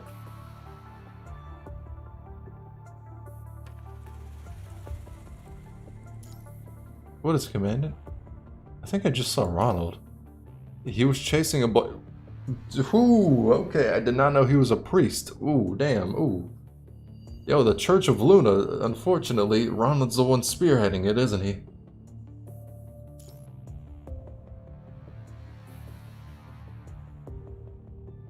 Following the direction of the projection leaving, you see Roland smiling as usual while talking with a boy. Who's the boy? Now step away from him first. The four of you look at the boy, who stares at Ronald angrily and appears slightly injured. Perhaps because they have distanced themselves from the corrupted at the scene, you could only see them gesturing in conversation without hearing what they are saying. Suddenly, the boy angrily smashes his fist against the wall, forming a crack in the projected wall. Okay, motherfucker, tiny bit strong.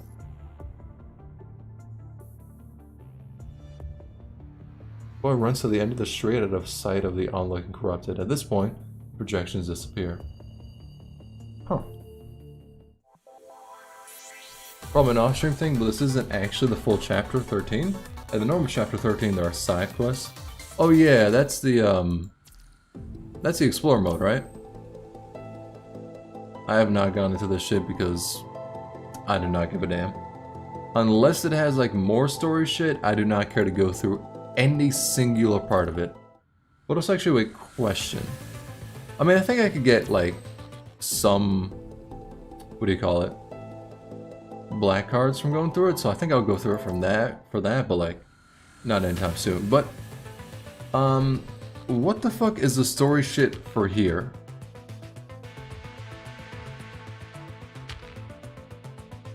It foreshadows a bit of the current chapter, kinda? Okay. Shit. But is the story in here like anything important? Holy shit, that is so fucking much. But like, yeah, I'm not gonna cap. For the first story, I just kind of skipped the story. I didn't give a shit. I was just doing it for the rewards. That's legitimately it.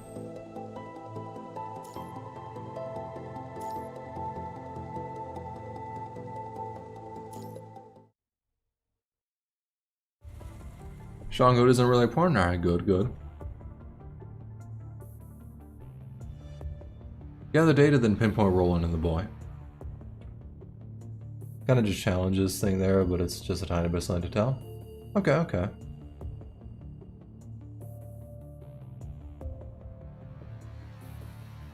Actually, wait, question. So, does explore mode show a lot of the cutscenes that are in normal mode? So would there be a lot of shit I would want to skip, or is it like, would it be entirely new or like new cutscenes, like ones I haven't seen from here? Huh? Can't run anymore? There's nowhere else to run. The corrupted are swarming from behind. You can't take them out alone. Of course, he'd grab the boy's neck straight up. Fucking priest energy right there. Even though the corrupted projections have been destroyed, the young construct still continues to look toward the other end of the street in anguish and rage. Just the same? Okay, okay.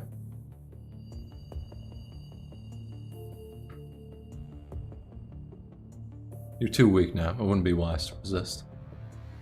I don't know what you're talking about. The pressure from his neck suddenly increases. His consciousness and voice slowly fade away. Hurts, doesn't it? Whether it be humans or constructs, life without ascension is so fragile. Oh, why do you still insist on resisting? Let me see the answer in your mind. Red current flows through Roland's arm, and the hand that is grabbing the boy's neck and surges into his entire body in an instant. As the corruption continues to rise, Roland is able to easily uncover the data within the boy's mind. Relax. If you're not careful, it'll tear your mind to pieces. I see. You were sold by your mother. Ah, yet another orphan. What? I've seen many others like you, all abandoned. They will be ascended, then saved from their sea of suffering. Damn. Chapter 13 first came out, we didn't have this mode. You have to go through Chapter 13 in Explore mode. Hard to describe how it works, but it's not as bad as it might seem. Okay, okay.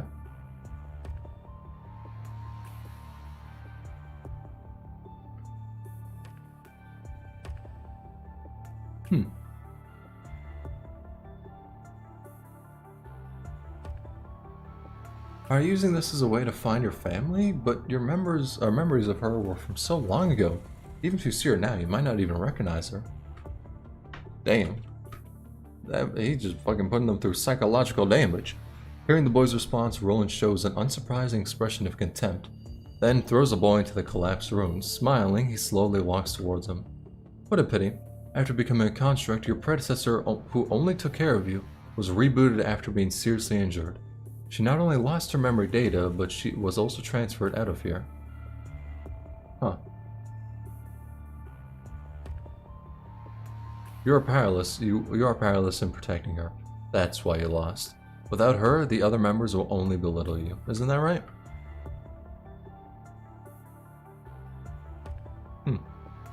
You have nothing. You are nothing. Your life is nothing. You serve zero purpose. You should kill yourself. Nah. However, it is because you have nothing that I can give you everything on behalf of the Ascendants. Why protect a group of people who beat you down? Why bother transporting supplies to people who don't respect you at all? Because you're too weak. If you have the power of an Ascendant, no one will dare to look down on you again. Your beloved predecessor wouldn't have forgotten everything from being injured so badly. When we're talking about him, he's inspired by the same Paladin Roland as Mr. Grey 9? Yeah. Because I remember his weapon was called the same, right? Like Durandal?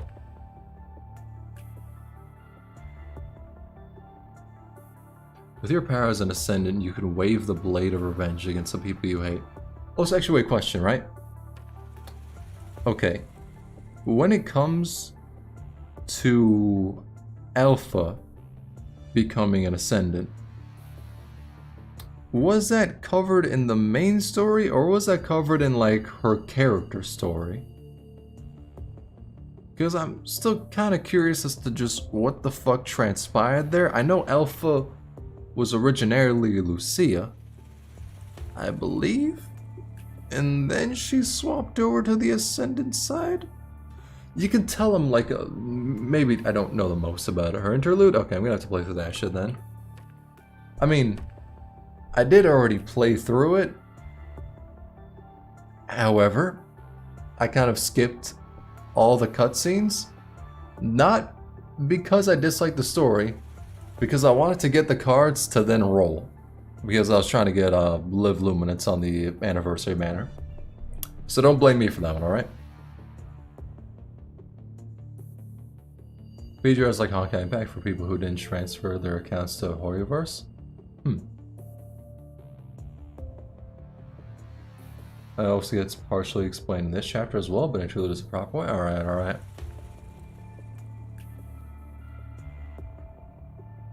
Roland leans down and whispers something into the boy's ear and pats him on the shoulder. Suddenly, the deadly red current subsides significantly. Do as I say. This is actually seeming like some... Ooh. The young construct stands there, looking at the hollow map in hesitation. Suddenly a notification sounds on his comms.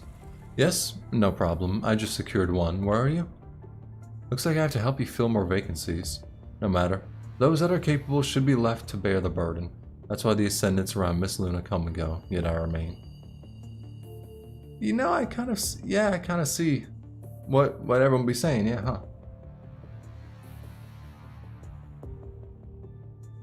Next, I guess I should continue looking for seeds instead of letting those unreliable Ascendant recruits do it. Did he say Ascendant recruits? Well, it was recorded a long time ago, and I doubt that he was talking to the ones we were familiar with that tone. But what did he mean by come and go? Thinking about what Roland said, you shift your gaze back to the boy standing still. If only he had switched to navigation overview. But the boy does not switch to the navigation overview. Instead, he just lowers his hand and walks in the direction indicated on the map.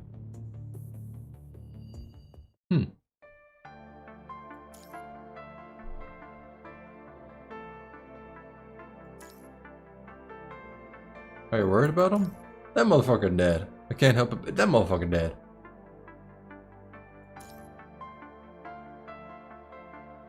In this world, life and death are a common sight, but I thought I was used to it. It's good that you're not used to it. Life is precious. That's why people choose to hurt and kill one another just to stay alive. But this only makes matters worse.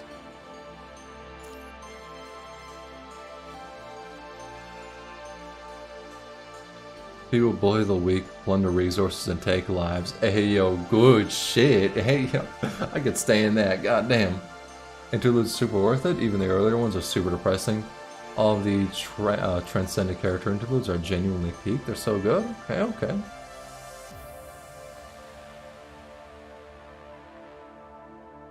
However, I still want to believe that there are many other teams with deep bonds like us. There are teams with deep bonds, but this will bring new problems. Bro, I forgot what the fuck happened with Tifa. There is not a singular molecule of my soul that remembers that shit. All I know is she's a motherfucker that is a free ass fight for fucking the pain cage. That is legitimately all I remember about them. Yeah, I remember like who it is, but not anything of like the story.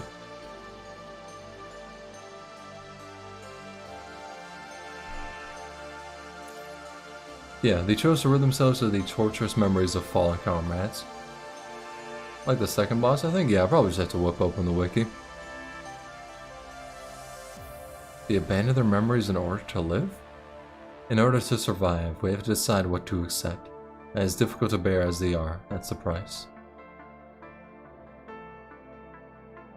Back then, I was prepared to lose my memories because there were more things I couldn't lose. So this is the price I paid. Didn't we make a promise? The 4 Grey Ravens will stay together forever. So I need to return to the battlefield. I need to be by your side. Oh shit, cool. How so? In the past, Lucia was like a sharp blade willing to pay any price for a mission. But now there is a gentleness to her.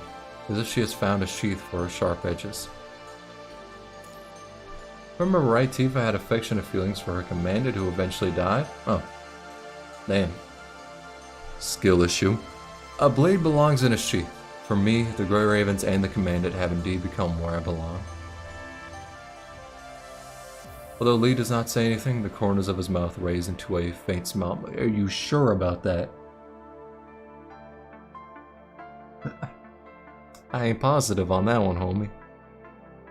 Here's a TLDR. Sad girl like Commandant. Commandant died. Girl really sad. Roland takes advantage of that. Fucking course he does. Turns her into an Iron Maiden. Or into Iron Maiden. There's a lot more stuff to it, but that's a base story. Okay. Lucia stands up next to the three of you. Although her gestures are still very similar to Lotus and Dawn from before, she shows signs of gentleness. As if aware of your signs, Lucia walks over. What is it? More gentle than before. That's because this promise is what I want to treasure and protect. That is why I'll no longer treat myself only as a weapon. It doesn't mean that I will lose my edge. Now that I have something to protect, I will not stop fighting, like a sharpened blade in the sheath. Well, it seems that I'm lucky. Not only did I survive, but so did my precious memories. You're safe within my mind. Even though I need to refamiliarize myself with my memories, it's a very insignificant price compared to leaving you and everyone else commanded.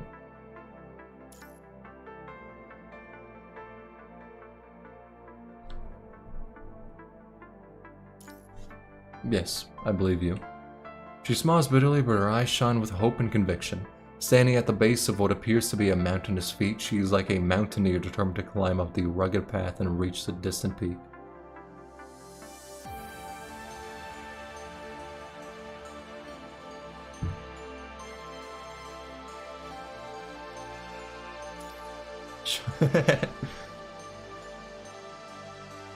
Let's go. Alright, let's beat some ass. That was certainly a boss fight. Had attacks that had health and it existed. Yeah, that boss fight is weak as shit, dog. I do not understand why it is so fucking free. I mean, yeah, second boss. I suppose that's like a good enough reason for it to be free, but like straight up, that shit is beyond free. A boy stands on the lofty ruins, looking out at the destroyed block. He resembles a corrupted with the amount of broken parts on his body. She gets reworked in a future patch? Ah, damn.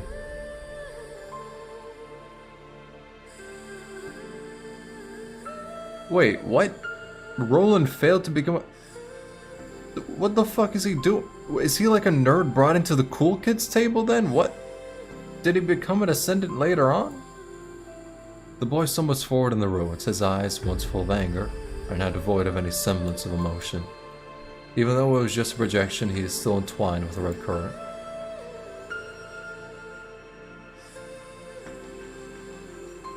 Roland failed the one job he had. But compared to Gabriel in Chapter 12 and literally all the bosses after, they're basically glorified big enemies, yeah. But didn't Roland give him an invitation? Why would he let them become a corrupted? Because he was still required to make it there alive.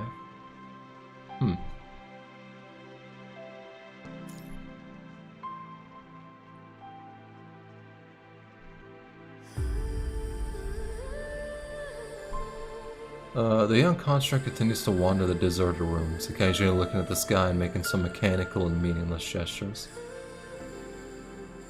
Suddenly, a female scavenger stops by the ruins. Whether the young corrupted hears a name or simply a loud noise, he turns around and staggers towards the female scavenger.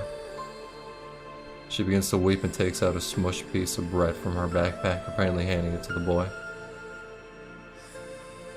Oh, that's his mom? Damn.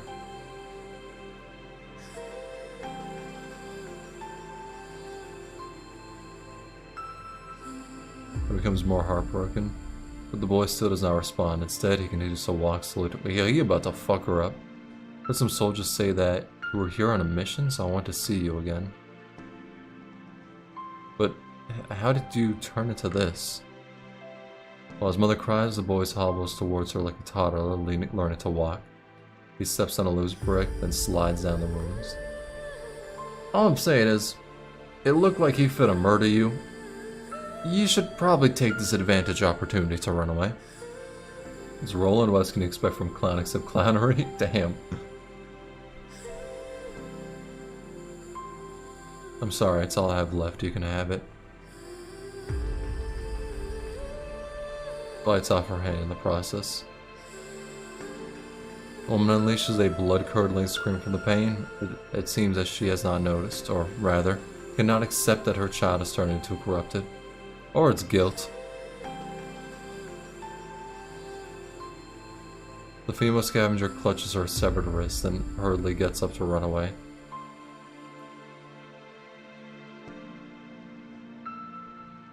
I simply chose our best chance of survival. I never meant to abandon you.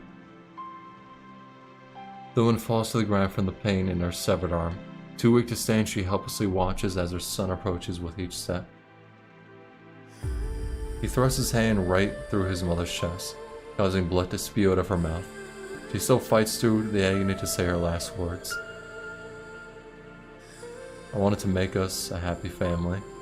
Unfazed by his mother's last words, the corrupted boy drags his mother down the street at... yeah, okay, cool. Did he just bite her hand off like a carrot? Yeah, basically, yeah. Liv remains silent for a moment, then raises her head and looks firmly at the three of you. Let's go. The sooner we put an end to the Ascendants and the Red Tide, the sooner we can prevent something like this from happening ever again. Or from ever happening again. Just corrupted things? Yeah, straight up. Goddamn. I read the top one. Now I read the bottom one. I'm like 80% sure.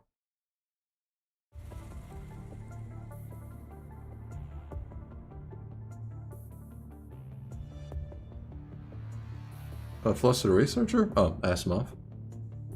Never mind who. Excuse me. Hey, have you seen this person? Bro was hungry. Yeah, bro was hungry. It was like, bread tastes like shit, dog. I'm gonna just fucking eat some human meat, goddammit. Honestly, early Roland is such a bastard and I love him. And he evolves into a really cool character as it goes on. Probably one of my favorite villains. Okay, okay.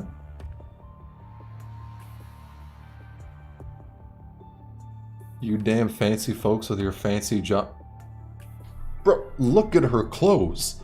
Like, that shit dirty as fuck. She ain't fancy. If you're looking for someone, why don't you go ask your damn watchdogs?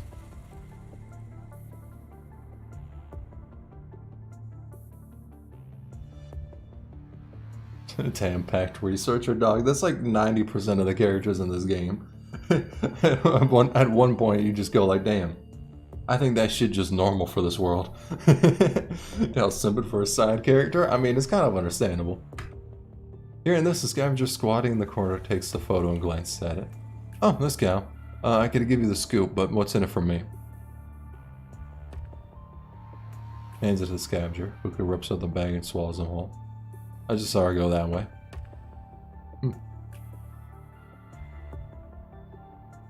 Damn. It's a dick move. Kinda smart though. But you know. By the look of the scavenger and researcher, this must have happened quite a long time ago. There are no clues that match the key until here. Should we take a chance? Sure. I want her to be playable. Oh wait, oh no, you're talking about the merciful one. Okay, I don't know who the merciful one is. I thought you were talking about like the researcher NPC. I was like, damn. Really got your fucking world changed right there, huh? I don't know who the fuck the merciful one is, but like that does sound kind of cool.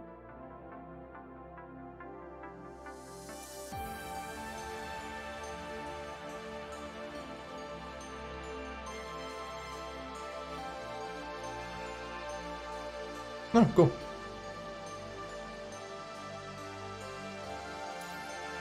It's not that strange. Going up with someone makes it easier to predict where they'll go. After all, you're familiar with their habits and how they think. Really? I don't have any practical experience in this matter.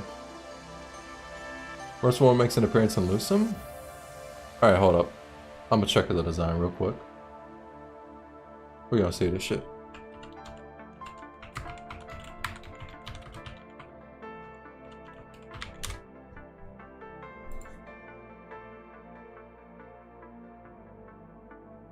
Looks pretty cool, actually. Final boss? Well, yeah, we'll ignore that. I just read that final boss segment, but yeah, looks pretty cool. Open up OBS again.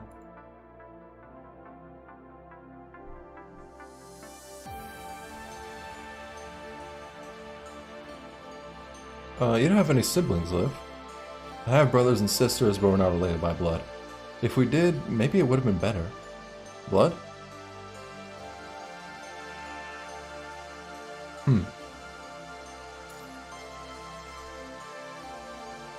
But I want someone else to play before Mercy one. I won't say who it is here for spoilers, but I think he deserves it first. Okay, okay.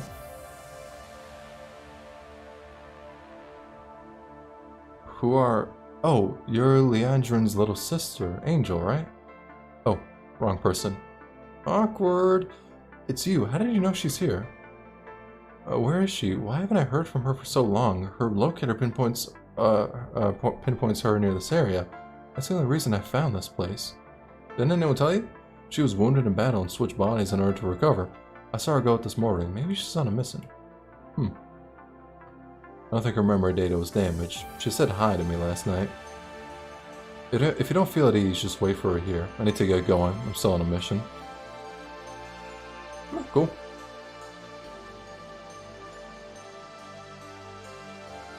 Hey, what's up, XYZ? It seems like she's worried about her sister, and as a researcher, the fact that her sister is a construct. She must have her own reasons. Angel stands up and pats the dirt off her knees, just as someone is about to walk to a nearby bench. Her comms ring. Message, sister? She opens a message in a hurry. The four of you onlookers step forward and look carefully at the words on the screen. Sorry, I haven't been in touch with you for so long, Angel. I was wounded in battle a few days ago. When I was at the rescue camp, I saw a winged mechanical angel. Sephiroth? He told me about a power known as the Ascension Network. So, Gabriel. Since then, I haven't been able to continue with my research. But now, I've been presented an opportunity to research a punishing virus. So, I've accepted his invitation. Farewell, Angel. I hope we see each other again in this life.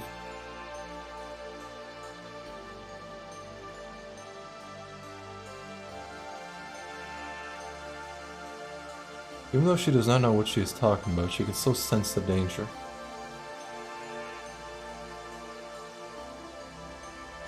It's me, Angel, requesting permission to locate Leandrin. Permission denied. Angel, how many times have I told you? If we're getting involved with your sister, you'll only hinder her in battle.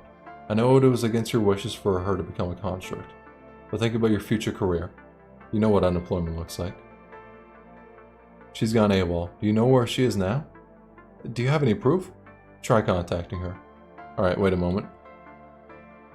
I can't reach her. I don't know what happened, but I'm going to dispatch a team to help you look for her.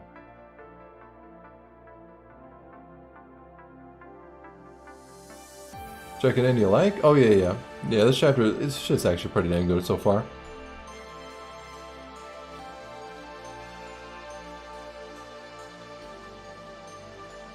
For your sake, I hope she comes back to her senses. After all, your sister is quite an accomplished soldier. We've put her talents in high regard. Not only after terminating the call, the three constructs arrive by car. The car's navigation system clearly displays the coordinates of their destination. Angel enters the car and proceeds en route to their destination, quickly disappearing out of sight. Finally, we found a clue. Looks like the one here. Let's get going, Commandant. Alright, cool.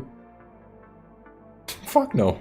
I think she'll be able to find her. Hell no. I mean, well, maybe she will find her, but like, it's not gonna be Happy Dog. It's Punishing Grey Raven. Recognize the game, motherfucker. This shit is gonna be ass, bro. It's gonna be depressing. If this really is the Ascendant's headquarters, I'm afraid this doesn't look good. Blood is complicated. No, it's not. It flows and tastes good. When you grow up together, it brings you closer to one another, but in times like this, it also pushes you into the abyss. This is the second time Lucia says a word. Is she still thinking about what happened to her sister, Luna?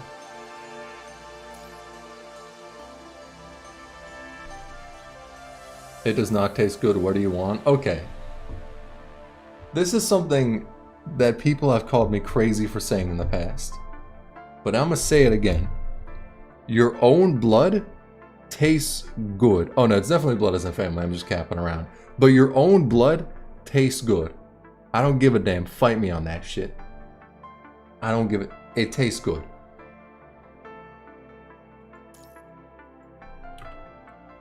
Why did Luna become an Ascendant? Honestly, I don't remember, homie.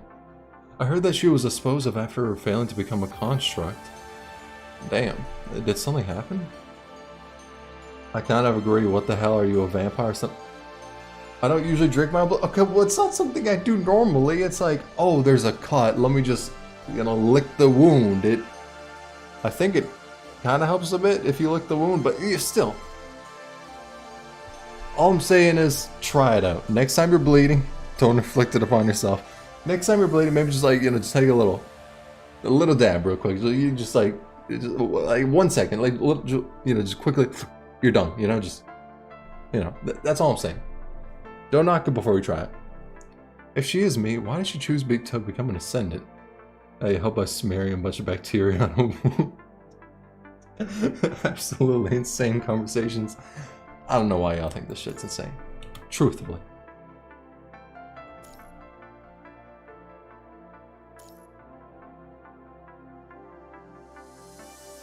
You know what I actually kind of want to make? If they could do it again, if they could live in a gentle environment, they wouldn't have chosen this path, would they? One thing I kind of want to make is like a short... You can't tell me none of you had a nosebleed and got a bit of your mouth. True, actually, true. But one thing I want to make is like a short showing just how I prepare my tea.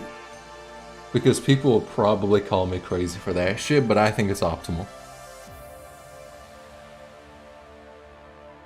Lucia looks up and stretches her hand towards the distant sky. The sun hiding behind the clouds struggles to shine a ray of light between her fingers.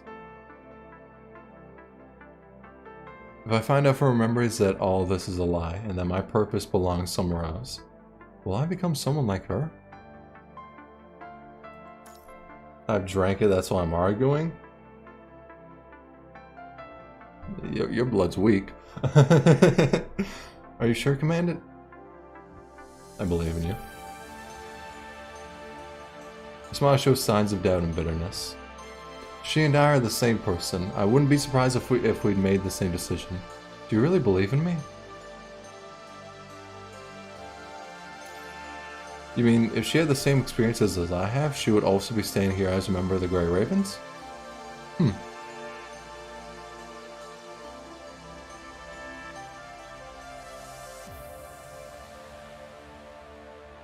Also, that moment when you licked the hole in your mouth after losing a tooth?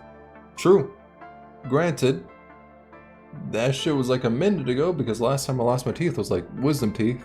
And I lost them when I was like... Yeah, I was like 13 years old. Yeah. Wait, no, 14 years old.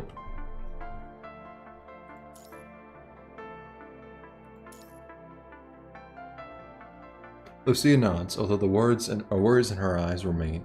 Her smile widens faintly. She turns and leads the rest of you to the target location. Her pace continues to be firm in conviction and, like a raven, aimed at its target, she spreads her wings and soars into the cloud-covered sky. So am I the one who started poking out now? Yeah, I was able to like get rid of, or I was able to keep them because I had room for them. But I heard it's generally best to just get rid of them. So, I just got rid of them.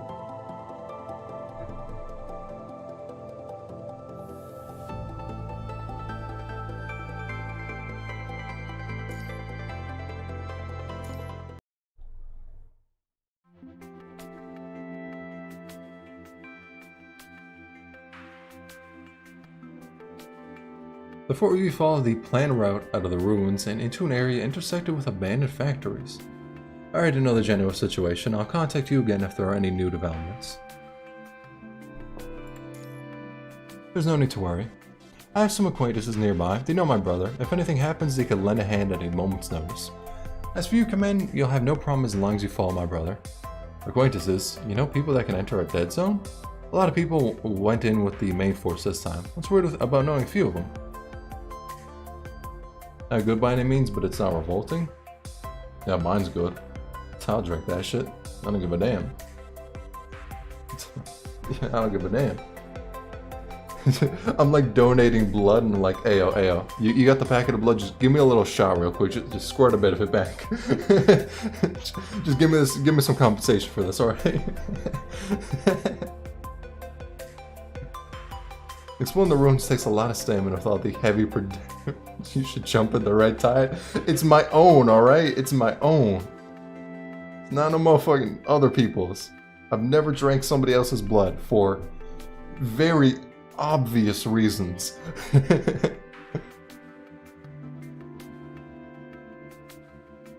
What the red tide tastes like? Actually, Cherry Mountain Dew. Lee, make sure the commander gets some rest. There's bound to be trouble. The commander needs to be at peak performance to make sure nothing bad happens. Rotting flesh and rust, yeah.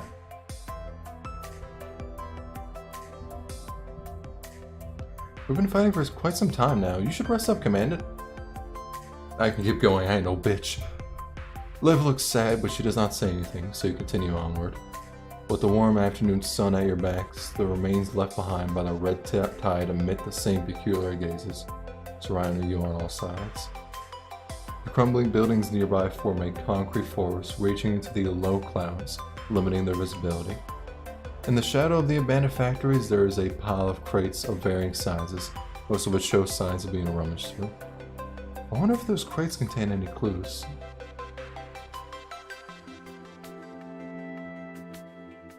Cherry mat to do with a lot of extra iron, yeah. Do you think Liv knows what red tide tastes like? Yeah, Liv, depart us with your knowledge, we need it.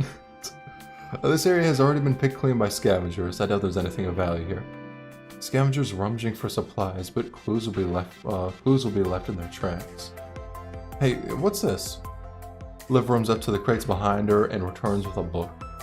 The book appears to have been hiding the crates and its pages were specifically preserved, or specially preserved. Even then, the book has deteriorated over time. It seems like the pages will rip out with little effort. The predecessor to e-books, damn.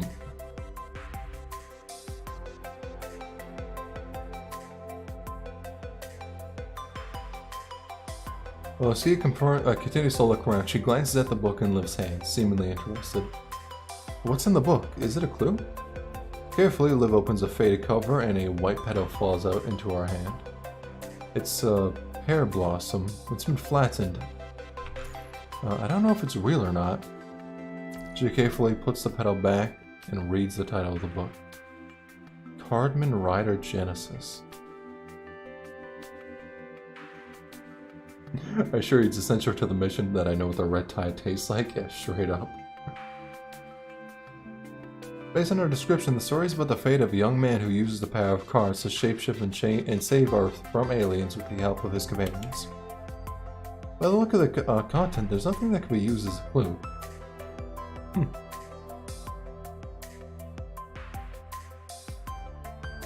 Same here. I'm really glad to have met you all. Okay, homie. Like, y'all have been jerking each other off for like, that marks like the 50th time this chapter. We get it. Y'all like each other. Calm it down a bit. On the inside of the back cover, she sees a beautifully written note.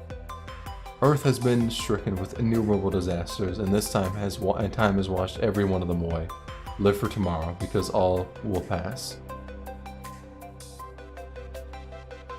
Liv, I know you think I belong in the asylum, but I assure you that jumping to the red tide is essential to the mission, yeah, straight up.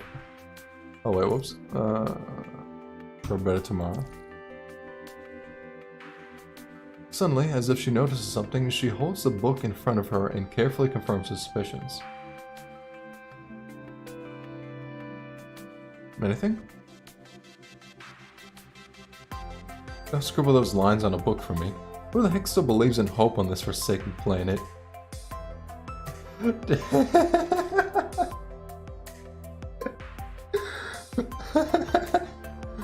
Bro, they just had that beautiful moment of hope.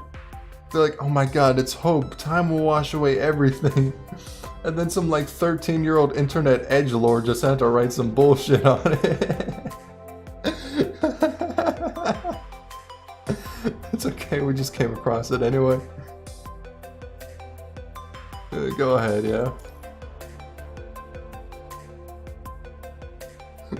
Show's funny as fuck.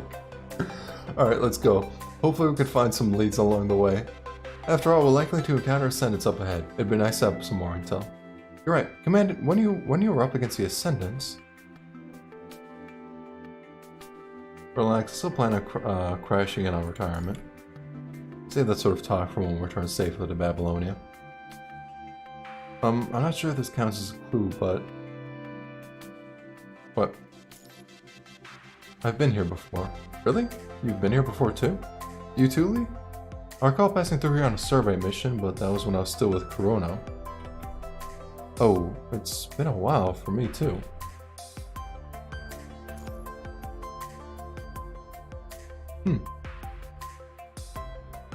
Over there, but I'm sure it's already completely destroyed.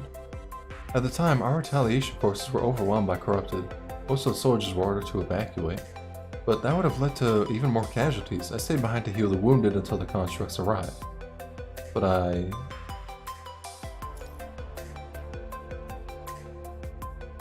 It really has. It was because of the incident that I became a construct. That has allowed me to help even more people, like what I'm doing now. And because I helped everyone, I was able to join the Grey Ravens and be with you all. But I'm surprised Lee came here on a mission as well. What about you, Lucia? Have you been here before? That's from our interlude? Okay. Maybe you lost some of your memories when you changed frames? Back then? Wait. So... Okay, so... Yeah, the more and more I think about the whole memory loss shit, I'm getting mad confused. But, yeah. So she didn't lose her memories?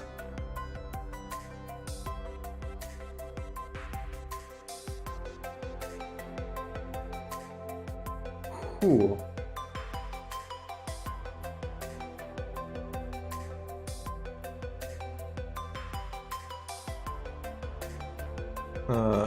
Whatever.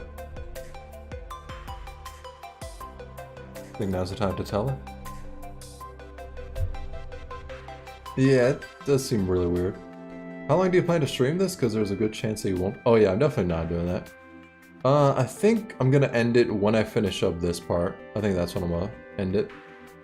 I mean, I don't know, if I were to stream to like 4 AM, I could probably finish it, but yeah, I don't want to stream to 4 AM. That does not sound fun. But yeah, I think like when this part's finished up, which should be relatively soon, we're on like 71%, and then I'll just end it there. I mean, thing is, after ending the stream, I'm probably just gonna be playing the game like when I end it. I just don't want to stream it the entire time because like speaking a lot is like hell on my voice, you know? So that's basically why. And also, I'm a smidge hungry.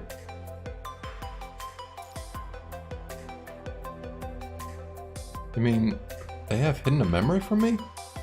Oh yeah, that's right. Forgot about that. Remembers things as the Arna memories, like she's watching through a movie? Okay. Lucia lowers her head in contemplation for a moment. True.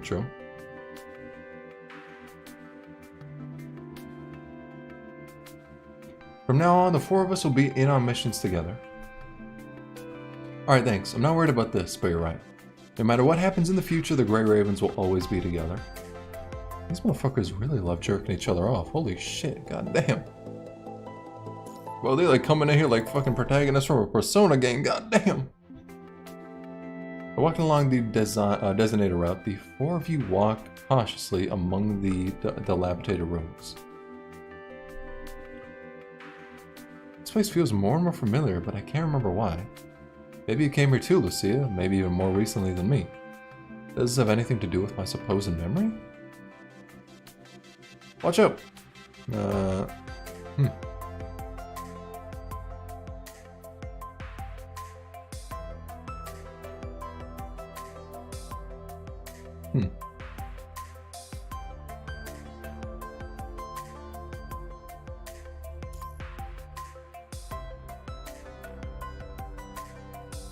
Be on the lookout for supplies we can use to get around the traps. Let's go command it. Alright. We were here? Okay, that just sounds like... that just sounds like a child scribbling on like a map like X was here. Goddamn. You input the date. Also, actually, by the way, I'm pretty sure I've already said in the past, but I fucking love Luna's design. Like, just the red, white, and black. That shit is goated. Like, she has the two other skins, but dog, I did not give a slight bit of a fuck about the two of them. Just like, the base color scheme is amazing. Ditto with Alpha as well.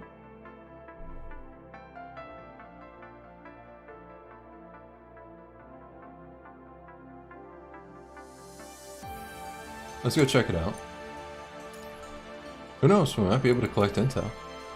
The four of you quickly approach the projections of Luna and Alpha. Had you not known who they were, you would have assumed that they were two ordinary sisters going for a walk. Homie! One of them is built like Virgil, and the other one has 4 floating fucking swords behind her. I wouldn't think they were ordinary. You gonna become a Luna simp? I mean, she still wants to kill humanity. I don't fully know about that. Also, by the way, not gonna cap, right? When the prior event was out with the whole, like, nominating, or like, you know that one minigame where it was like the puzzle one? And it was like, who is the will of Kowloon? And you're meant to go up to like Q or whatever the fuck. For the question that was like, who loves humanity? I was like, oh, let's go with Luna. You know, she probably does. And the more I progress through the story, the more I just have that shit in the back of my mind. Like, damn. I was fairly off base with that question, wasn't I? Eden Fest? Yeah, that was one, yeah.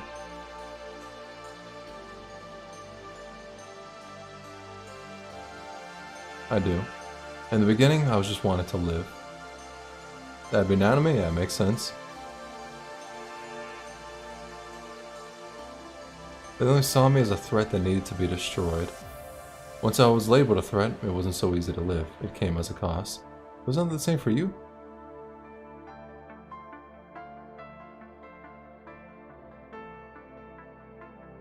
You want us to go back? I would still have some foolish hope that it never happened. What happened? This is where they... They what?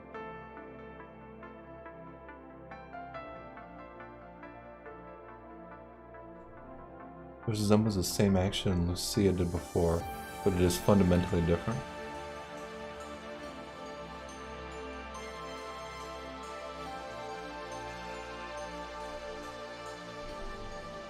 Huh. Time will have ravaged this area, dealing irreparable damage to the land. However, a sense of familiarity still remains to give the three of them a sense of nostalgia. Damn. Here's a bit of interlude info. Huh. I would still have some foolish hope had that never happened.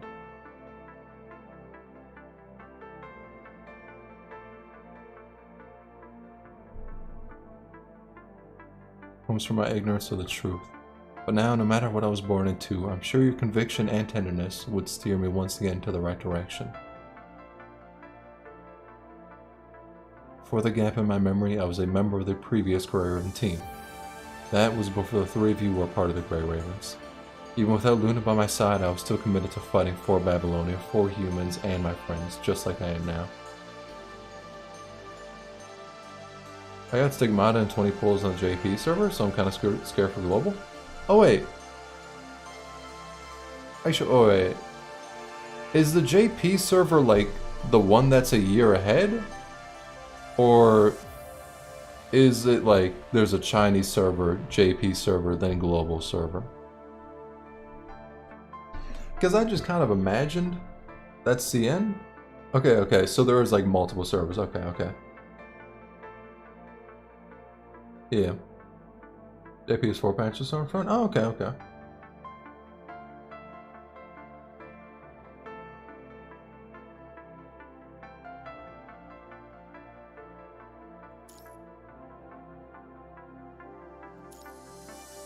No matter what happens, I respect your decision.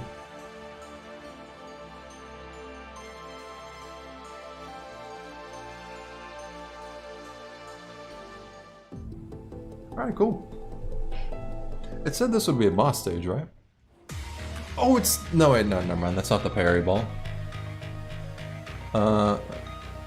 Take down the Riot model before Hero comes back and sweep and clear all corrupted elements. I'm not gonna cap.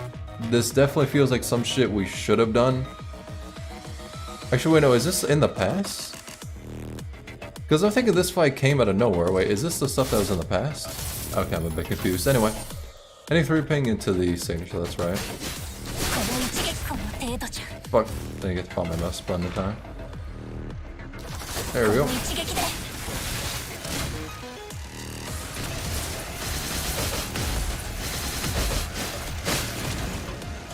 Okay, kind of getting my ass beat out. Okay, kind of really getting my ass beat.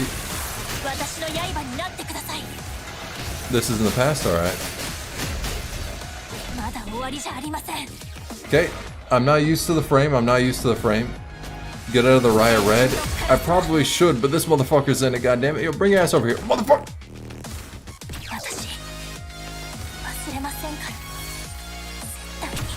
We won't talk about what's transpiring here, alright?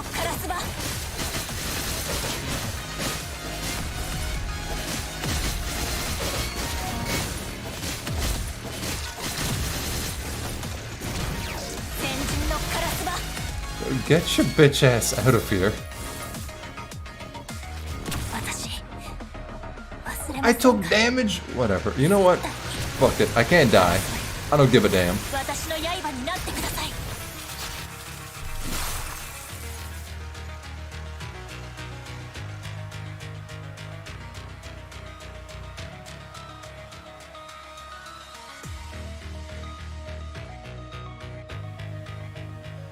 Yeah, can I swing?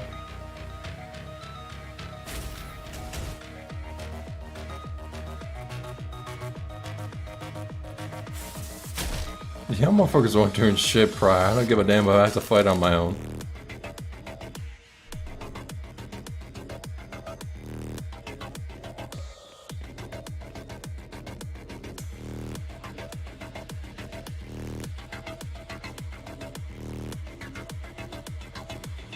I hate this boss so much, but less than Musashi though.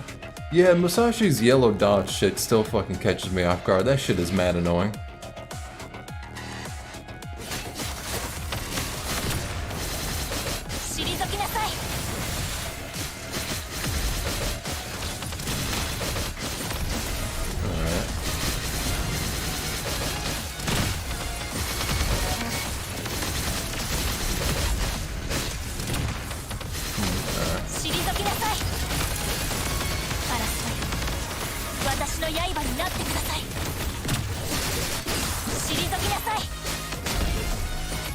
Don't you dare get into that fucking red tide shit again, bitch. You're so much easier to kill when you're not in it, bro. Dead ass.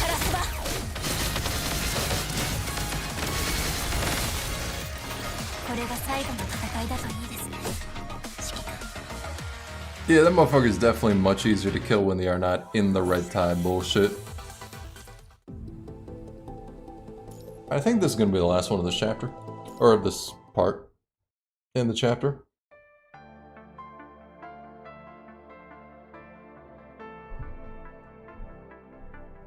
Right in front of you lets out a strange roar, then turns into remains like before.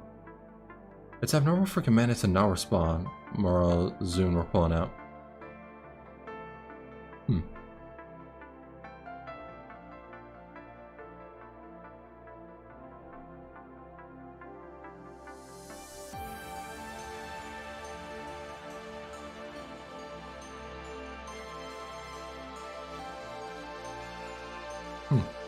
I know it's cruel to say this, but leave them there. I've been ambushed. Get over here and provide backup.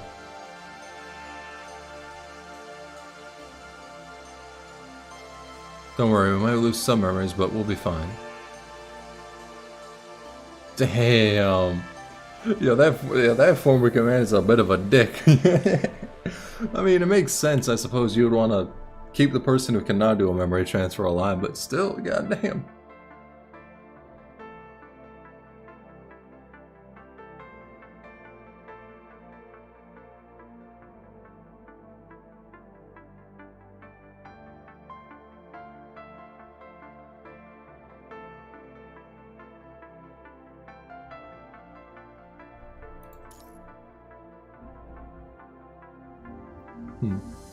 But seeing them there confirms what the commandant said about my incident. It really did happen here.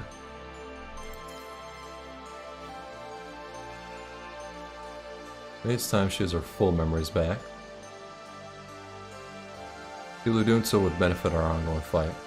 But that only solves our immediate problem. The longer it's held back, the easier Lucia gets lost in confusion and doubt. I believe her bond, the Grey Raven's gonna help her from crossing that line. I sent access key to your terminal. It'll allow you to use the Spear of FOS to access Lucia's deep mind.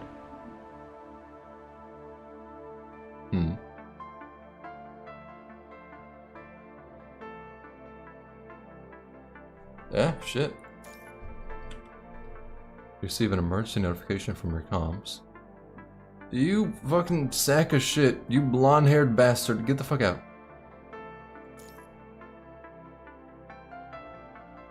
Bitch, if we were in danger, I would not want to be talking to you.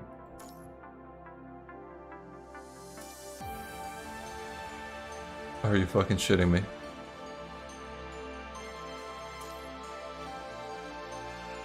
God damn it. I wanted to see it. Well, blue balled.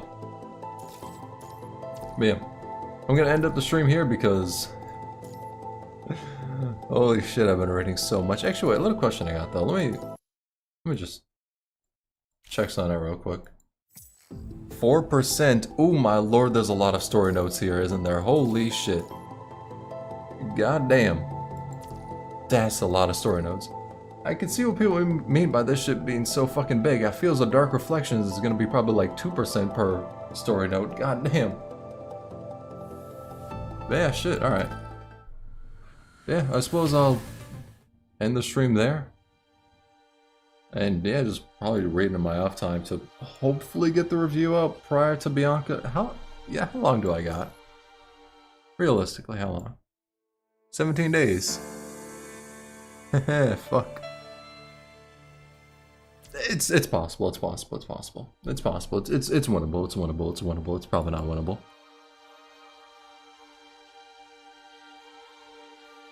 Stream Survive and Lose Some at least? Okay, I'll stream that. Is it very long? Is it like, compared to Fake Ascension? More or less? I think from what I heard it's more, right?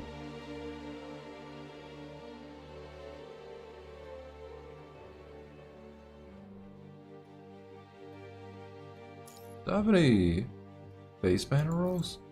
I think a bit more? Fuck. Ooh, I actually have one. I'll be damned. Alright. Let's see, number 21.